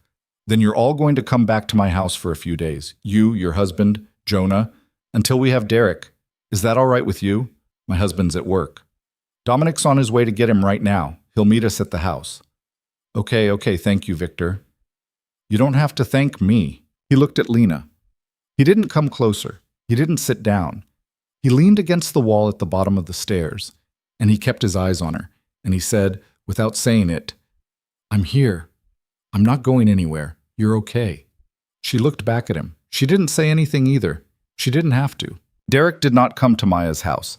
The police picked him up 3 hours later at a Greyhound station on Harrison Street with $600 in cash and a gym bag and a fresh ankle monitor scar and no plan beyond get out. They put him in a cell in a different building this time, and the judge revoked bond in a hearing the next morning that Lena did not attend. And this time Derek did not walk back out. He would not walk out again before the trial.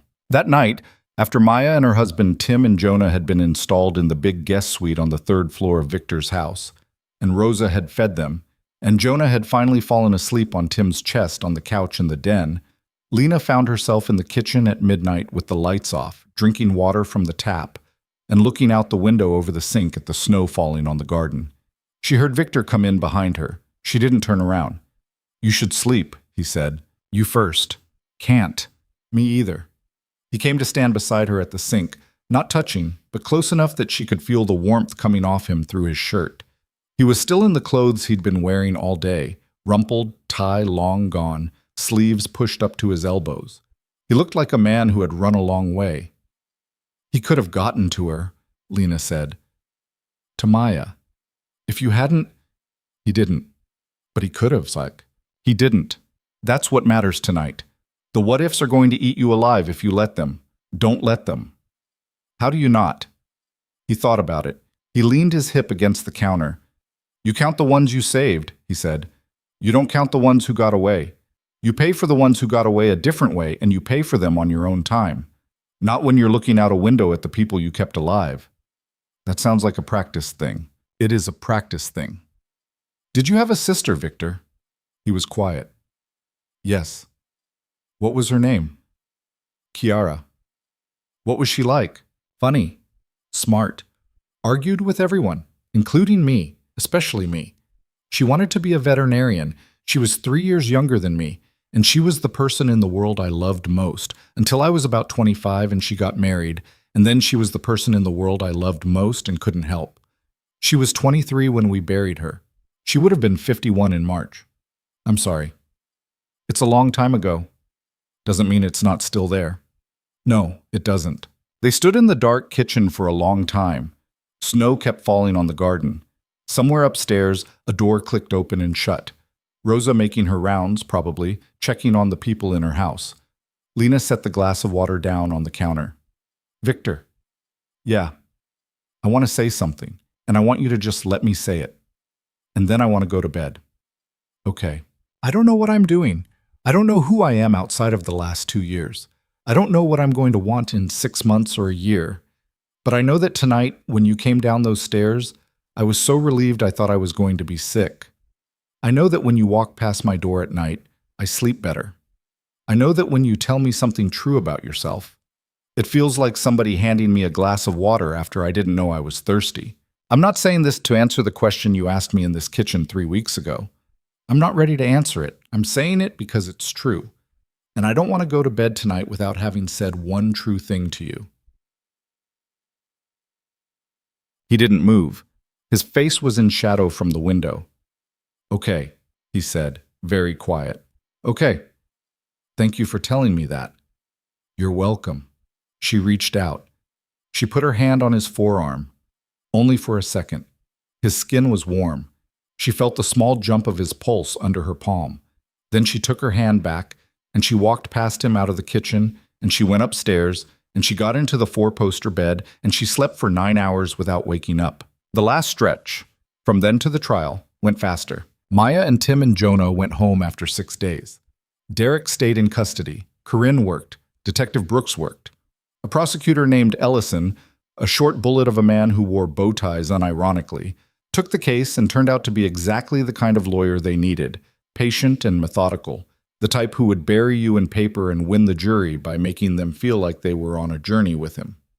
He came to the house twice to prepare Lena for testimony. He asked her the hard questions over and over and over again, from slightly different angles each time, not because he doubted her, but because he wanted her to hear her own voice saying the true things until the true things no longer made her hands shake. Miss Marlowe, what did you do to provoke him? Nothing. Come on, you had to have done something. I didn't do anything. That's not going to be good enough for 12 people, Ms. Marlowe. Try again. What did you do? Nothing. Say it like you mean it. I didn't do anything? Again. I didn't do anything, Mr. Ellison. He hit me because he wanted to. That's it. That's the whole answer. I'm not going to give you a better one because there isn't one. Good. That's the voice. Use that voice on Tuesday. She used that voice on Tuesday. The trial lasted 4 days. Lena testified for 6 hours over 2 of those days. Maya testified.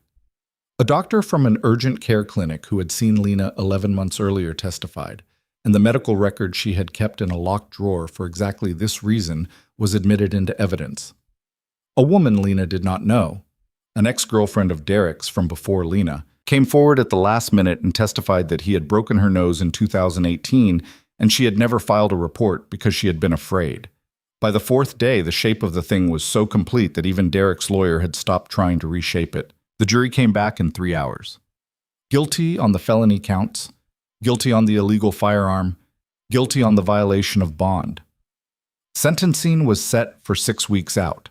The recommendation, the prosecutor told her quietly in the hallway afterward, was going to be in the neighborhood of 12 years, and the judge, who did not like him, was probably going to take it. Lena walked out of the courthouse on California Avenue into a cold February afternoon with Corinne on one side and Maya on the other. Victor was waiting at the bottom of the steps, standing by the black sedan with his hands in his pockets, with Michael and Enzo on either side of him. She walked down the steps. Her knees held her. The city was loud and cold and ordinary around her. Somebody nearby was arguing about a parking ticket. A pigeon was eating a French fry off the sidewalk. She got to the bottom step.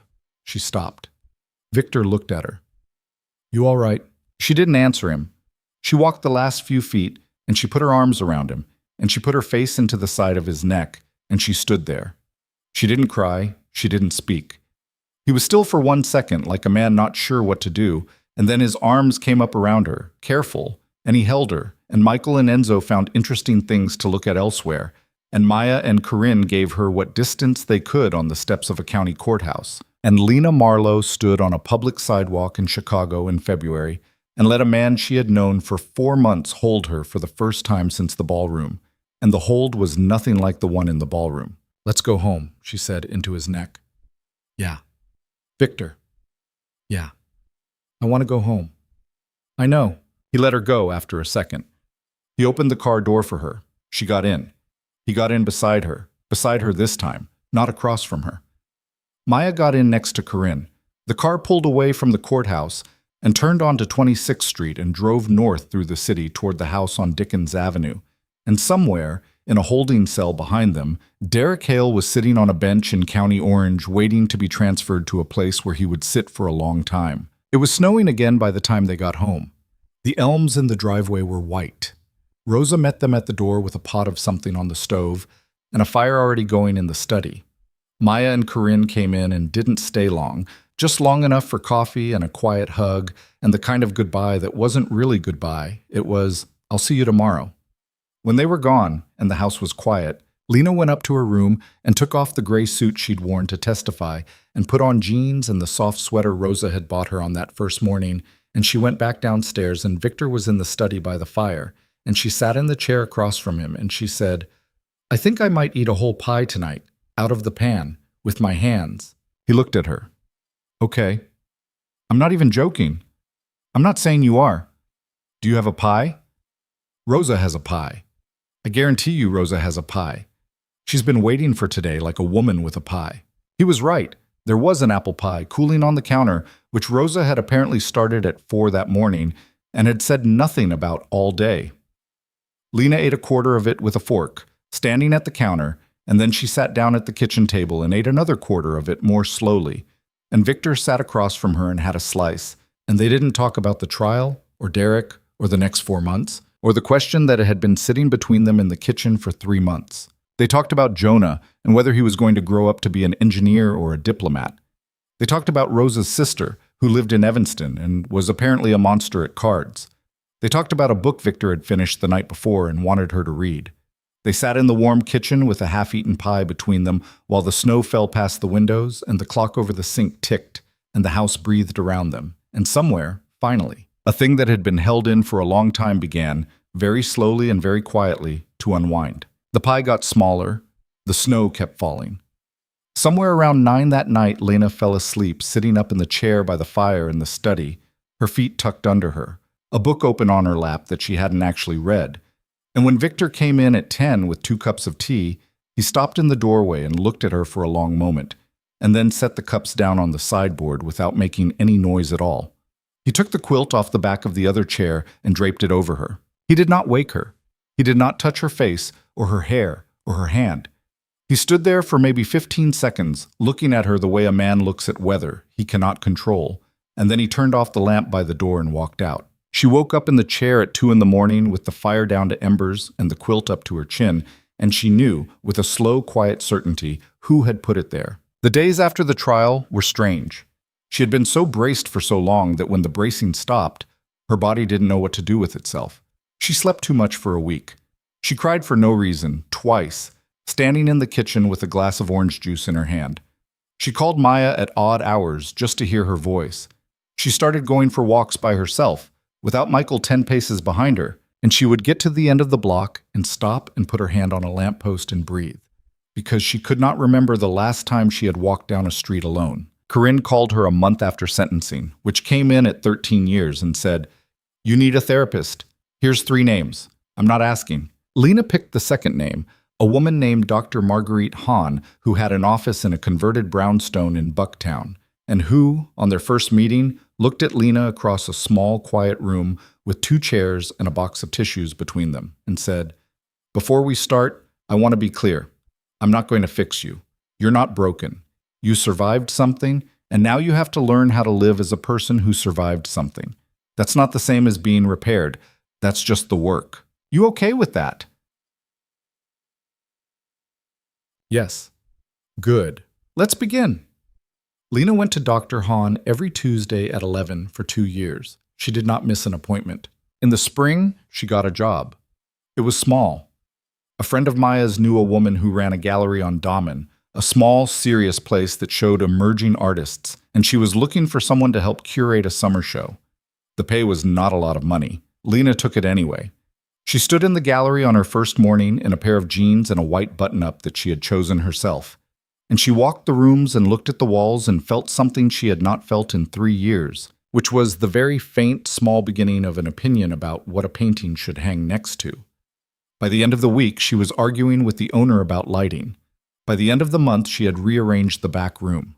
The summer show went up in June and got reviewed favorably in the Reader, and the owner, a tough 60-year-old named Delphine, who did not hand out praise, brought her a coffee one morning and said, "You have an eye. I'm going to take advantage of this before you figure out what to charge me." Lena laughed. It was a real laugh from her belly, and Delphine looked at her like she was a fine specimen of something and said nothing else. She was still living in Victor's house. She had her own floor by then. The third floor, the whole third floor, which he had quietly had renovated in the weeks after the trial, was hers. Bedroom, sitting room, a little study with a desk under a window, her own small kitchenette. She could go days without seeing him if she wanted to.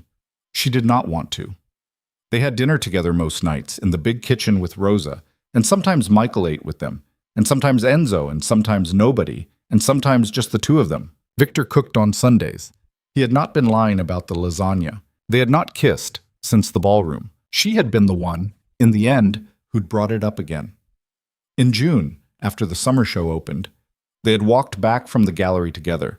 Victor had come to the opening in a dark suit, standing quietly by the wine table and making conversation with an intensity that had clearly terrified half the collectors in the room, and they had walked back across the bridge over the river in the blue summer evening. And she had stopped in the middle of the bridge and put her hands on the railing and looked out at the water. "Victor, yeah, I want to talk about the thing, okay? In the kitchen, that you said. I remember. I'm ready to answer it. Part of it, not all of it." He waited. He was good at waiting. It was one of the things she had come to understand about him, one of the 100 small things she had collected over the months like pebbles in a pocket. He did not fill space. He did not push. He let a moment be as long as it needed to be. "I'm not ready to be married to anyone," she said. "I don't know when I will be. I don't know if I will be. I'm still figuring out how to be a person alone in a room. I'm not going to jump from one man to another. I won't do it to you, and I won't do it to me." "Okay. But I don't want to live with you as a landlord anymore." "Okay. I want to know what it feels like to choose you, slowly, with days in it where I might not choose you, and we deal with those days. I want to go on a date with you, a real one, where you pick me up at the gallery and take me to dinner, and I'm not in your house, I'm somewhere else, and it's Friday, and I have anxiety about what to wear, and you're nervous too, even though you'd never admit it. I want that. I want the part I never got." He looked at her. It was a long look. The light off the river was red gold on the side of his face. "Friday," he said. "Friday. What time does the gallery close?" 6. "I'll be there at 6:10. "Okay." "Lena." "Yeah. Thank you. Don't thank me yet. Wait and see how the date goes." He laughed. She had never heard him laugh before. It was a short, surprised sound, and it changed his face entirely, and she stood on the bridge over the Chicago River in June and felt something open in her chest that had been closed so long she had stopped remembering it was a door. The first date was a disaster. He was there at 6:10. She was not ready. She had been in the back of the gallery dealing with a shipment from Brooklyn that had arrived in the wrong crate, and she came out with her hair in a messy knot and a streak of dust on her cheek and apologized for 30 seconds. And he said, "You look like you've been working." And she said, "I have been working." And he said, "I like the dust." And she laughed, and they went to a restaurant on Milwaukee that he had apparently booked 3 weeks in advance. And the restaurant had given their table away, and the maitre d' was deeply apologetic. But there was nothing to be done. And instead of being charming about it, Victor was very quiet in a way that Lena recognized as him being angry. And she watched him work through it, watched him make a small decision to not be that man, to not call somebody, to not make the maitre d's night harder than it already was. And he turned to her and said, "Pizza?" Pizza. There's a place on Grand I like, hole in the wall, 10-minute walk. Yes, they walked. They ate slices of sausage pizza standing up at a high counter by a window with paper plates, and she got grease on her shirt, and he got grease on his tie, and they talked about everything and nothing and about what exactly Jonah was going to be when he grew up. She had shifted her bet to astronaut. And at 9:30, when he walked her back to the house that was both of theirs, he stopped on the stone steps under the porch light and said, "I had a good time." "Me too. Can I see you next Friday?" "Yes." "Okay." "Okay." She went upstairs. He did not kiss her. She understood that he was not going to kiss her until she asked him to, because he had told her, a long time ago in a study by a fire, that the next thing he did that involved her, he would ask first, and he was not a man who forgot things he had said. She stood at her bedroom window on the 3rd floor and looked down at the garden and the bare summer trees, and she thought about what she wanted, carefully, slowly, with the kind of care that a person who has lost the habit of wanting things has to relearn. On the 4th date, she asked. They were in the kitchen of the house. It was almost midnight. They had been out to a movie and come home, and she had made tea. And they had been talking for an hour about something stupid, and then they had stopped talking, and the kitchen had gone quiet, and Lena had looked at him across the table and said, "Would you come over here, please?" He came over. She stood up. She stepped into his space, and she put her hand on the side of his jaw, the way he had put his hand on hers in the ballroom all those months ago, and she said, "I'm asking, now." "Okay. Okay." She kissed him. It was not the kiss in the ballroom. The kiss in the ballroom had been a flag, a statement, a thing done for 300 people. This was the other kind. It was slow and quiet, and nobody was watching, and it was for her, and when she pulled back, his eyes were closed, and his breath was a little uneven, and he took about 3 seconds to open his eyes again. "Okay," he said. "Okay. Do that again in a minute." "Yeah. After that, I'm going to tell you something, and you're going to want to sit down for it." "What?" "In a minute. Kiss first." She laughed. She kissed him again. When they pulled back the second time, he led her to the table and sat her down in her chair, and he sat in his, and he took a breath. "I'm getting out of the life, my work, the thing that is not coffee and real estate. I started the work a month ago. Enzo is taking over the pieces that can be handled clean. The pieces that can't be handled clean, I'm walking away from. I've been talking to lawyers. I've been talking to certain people. It's not a thing you do fast. It's going to take about 18 months. But it's happening. I wanted you to know before whatever this is goes any further." She looked at him. "Why?" "Because I'm 47 years old and I don't want to die in a parking garage. Because I spent 10 years telling myself I was a better man than the job. And I wasn't. The job was making me a worse man, and I could feel it happening, and I stopped being able to pretend I couldn't. Because the day Derek ran and I thought you might be in that basement when he got there, I was in the car going to Oak Park. And I made myself a promise that if you and your sister and that kid were still alive when I got to the house, I was going to find a way out.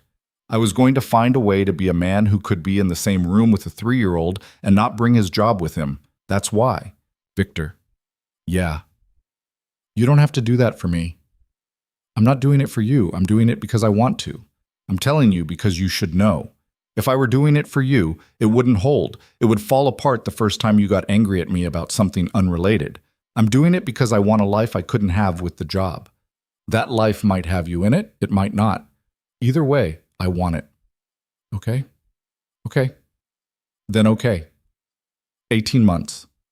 18 months. Longer maybe. Longer maybe. Lena. Yeah. I'm going to need you to know what I was before, not the details, the shape of it. I'm not going to lie to you later about what I did. If you want to know something, you ask.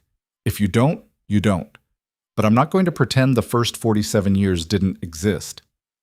I don't need details. Okay? I need to know you're going to keep telling me true things. That's what I need. I can do that. Then do that. They sat at the table for a long time that night. The 18 months were not easy. She had thought foolishly that the hard part was over. It was not over. The hard part was the middle. When Derek's appeal was denied and his letters started coming. Yes, he was writing her letters from prison, polite and calm, and therefore so much more unsettling than the voicemails had been, letters she did not open, and that Corinne filed in a drawer somewhere in case they were ever needed. The hard part was the nightmare she had in August that woke her up screaming so loud that Rosa came up 2 flights of stairs in her bathrobe, and Victor came up behind her, and Lena sat in the middle of her bed and could not stop shaking for 40 minutes.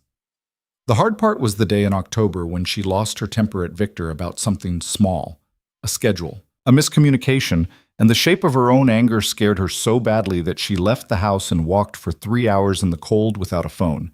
And Victor, when she came back, did not ask her where she had been. He just said, "You came back?" And she said yes, and he said okay. The hard part was her father, who had been dead for 9 years, showing up in a dream in January and sitting on the end of her bed and saying, "Lenny, I am so proud of you, but I am also so sorry," and her waking up at 3 a.m. and crying so quietly that even Rosa did not hear her. The hard part was realizing, 4 months into therapy, that she had been a person with a whole personality before Derek, and that the personality was still in there somewhere, and that getting her back was not going to be a reunion, it was going to be an introduction. The woman she was at 31 was not the woman she had been at 25. She had to meet herself.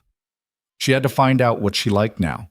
It turned out she liked small galleries and long walks, and cooking, sometimes, and mystery novels, and Sunday dinners where nobody talked about anything important, and the particular quality of December light at 4 in the afternoon, and a man she was not yet ready to marry, but who she knew, with a certainty she did not bother to examine too closely, she was not going to leave. Victor got out. Slowly, the way he had said. There were days when he came home from meetings looking like he had aged 5 years. There were days when the phone rang at 3 in the morning and he left the house, and she did not ask, and he came back before breakfast, and she did not ask. There was a night in April when he sat in the kitchen with a glass of whiskey and his hands pressed flat against the table and said, "2 men I have known for 30 years are never going to speak to me again, and they are right not to. That is the cost. I am paying it." And she sat with him until the whiskey was gone and did not offer a single word of comfort because she understood that what he needed was somebody to witness the cost, not somebody to tell him it would be all right. Enzo took over. The parts that could be wound down were wound down. A restaurant became just a restaurant. A small finance firm became just a small finance firm. The parts that could not be made clean were handed over to other people, carefully, with conditions, and Victor took losses on some of them that he did not explain.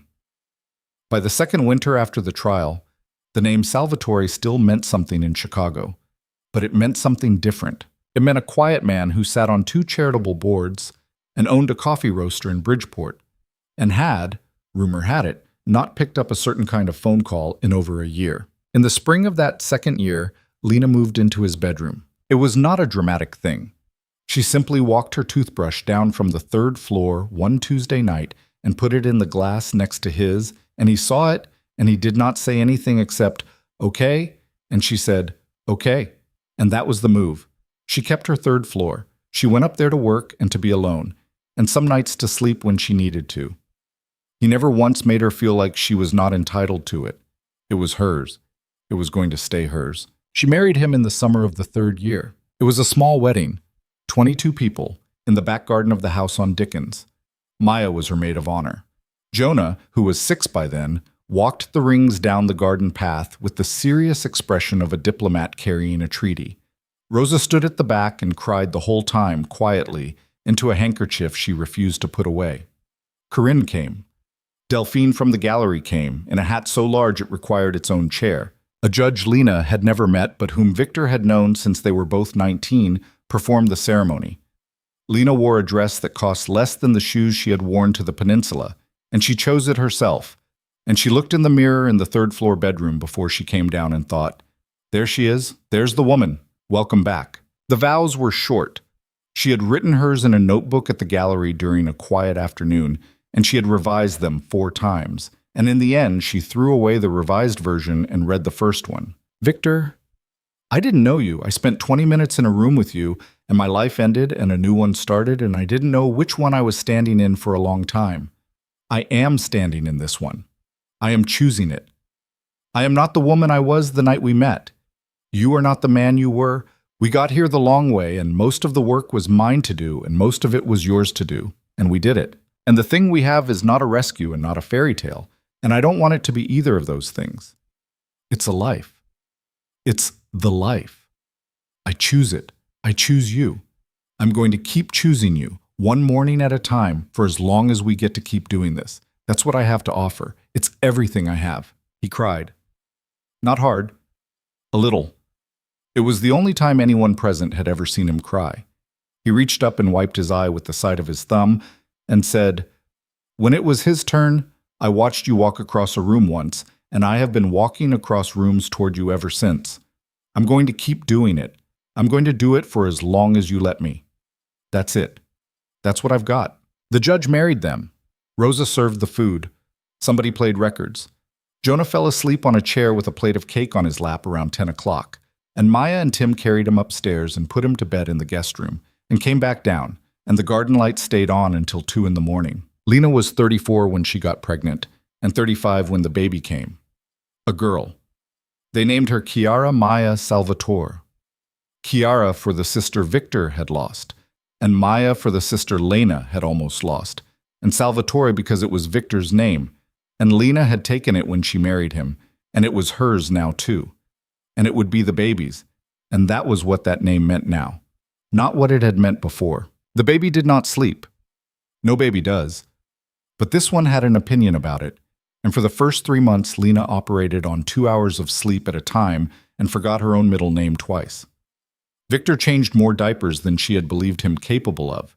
He sat up with the baby at 3 in the morning with the baby on his chest, in the big chair in the bedroom by the window, and he read to her out of the Brothers Karamazov, which she could not understand and which he read to her anyway because he liked the rhythm of it, and he said her mother had liked the book too, which was not strictly true but which Lena allowed because she was too tired to argue. Rosa, who was 64 now and retired in theory, moved back into the house for 6 months to help, which they had not asked her to do and which she did not ask permission for. She just showed up with a suitcase. Lena cried when she saw her. Rosa said, "Oh, stop! You're leaking on the baby," and took the baby out of her arms and told her to go sleep. The baby was 8 months old the day Lena realized she was happy. It was not a remarkable day. It was a Wednesday in October. She was standing at the window over the kitchen sink rinsing a bottle. The baby was in the high chair behind her, mashing a piece of banana with the focused violence of somebody half her size. Victor was at the table, in reading glasses, going over something on his laptop for the coffee business. The sun was coming in through the window at the angle it did in October, that specific low honey-colored light that meant the year was turning. She was humming something she didn't know the name of. She had a cup of coffee cooling on the counter. Outside, a cardinal landed on the stone bench in the garden and did not fly away. She thought, "I am happy." She thought it with the same detached surprise she might have had noticing that it was raining. A small, quiet observation about the weather of her life. The thought came, and she turned it over, and she waited for the thought to be followed by the other thought, the one that had followed every good feeling for years. The thought that said, "This is going to end. You are going to pay for this. Something is going to happen." The thought did not come. She waited. It still did not come. She turned off the water and stood at the sink with her hands wet and her back to the room, and she let herself feel the thing that was in her chest, and the thing was not fear, and the thing was not dread, and the thing was not the careful small rationing of joy she had been doing for 5 years in case it ran out. The thing was just happiness, plain, ordinary, weekday happiness in a kitchen with a banana-covered baby and a husband in reading glasses and a cardinal on a bench. She set the bottle down. She turned around. Victor looked up from his laptop over the rim of his glasses. "What?" he said. "Nothing. You have a face." "Do I?" "You have a specific face. I know this face. I'm okay." "Okay." He went back to his laptop. The baby smacked the high chair. The cardinal on the bench was joined by a second cardinal, a female, and the two of them hopped together and flew off. Lena picked up her coffee. It was cold. She drank it anyway. Years later, when the baby was a 10-year-old with her father's eyes and her mother's mouth and an opinion about everything, and her little brother was 8 and talked so much that Rosa once joked you could run a generator off him, and Victor was 57 and his hair was gray at the temples, and he wore the reading glasses all the time now and pretended to be offended when Lena teased him about it, Lena would remember that Wednesday in October as the day she understood the thing. The thing was this: she had not been saved. Not really. Not in the way people said it about stories like hers, where a dark prince rides in and a woman gets rescued, and the credits roll. She had been chosen, yes. Victor had chosen her across a ballroom, and that choice had changed the arc of her life, and she would be grateful for it until she died. But the choice had only ever been the beginning. The saving was something else. The saving had been her, every morning for 5 years, choosing to get out of a bed that was not the bed she had grown up in. Choosing to go to therapy on a Tuesday when it would have been easier to cancel. Choosing to go to work at a small gallery that did not pay enough. Choosing to hang a painting in a specific spot because she had an opinion about it and letting the opinion stand. Choosing to walk down a street by herself.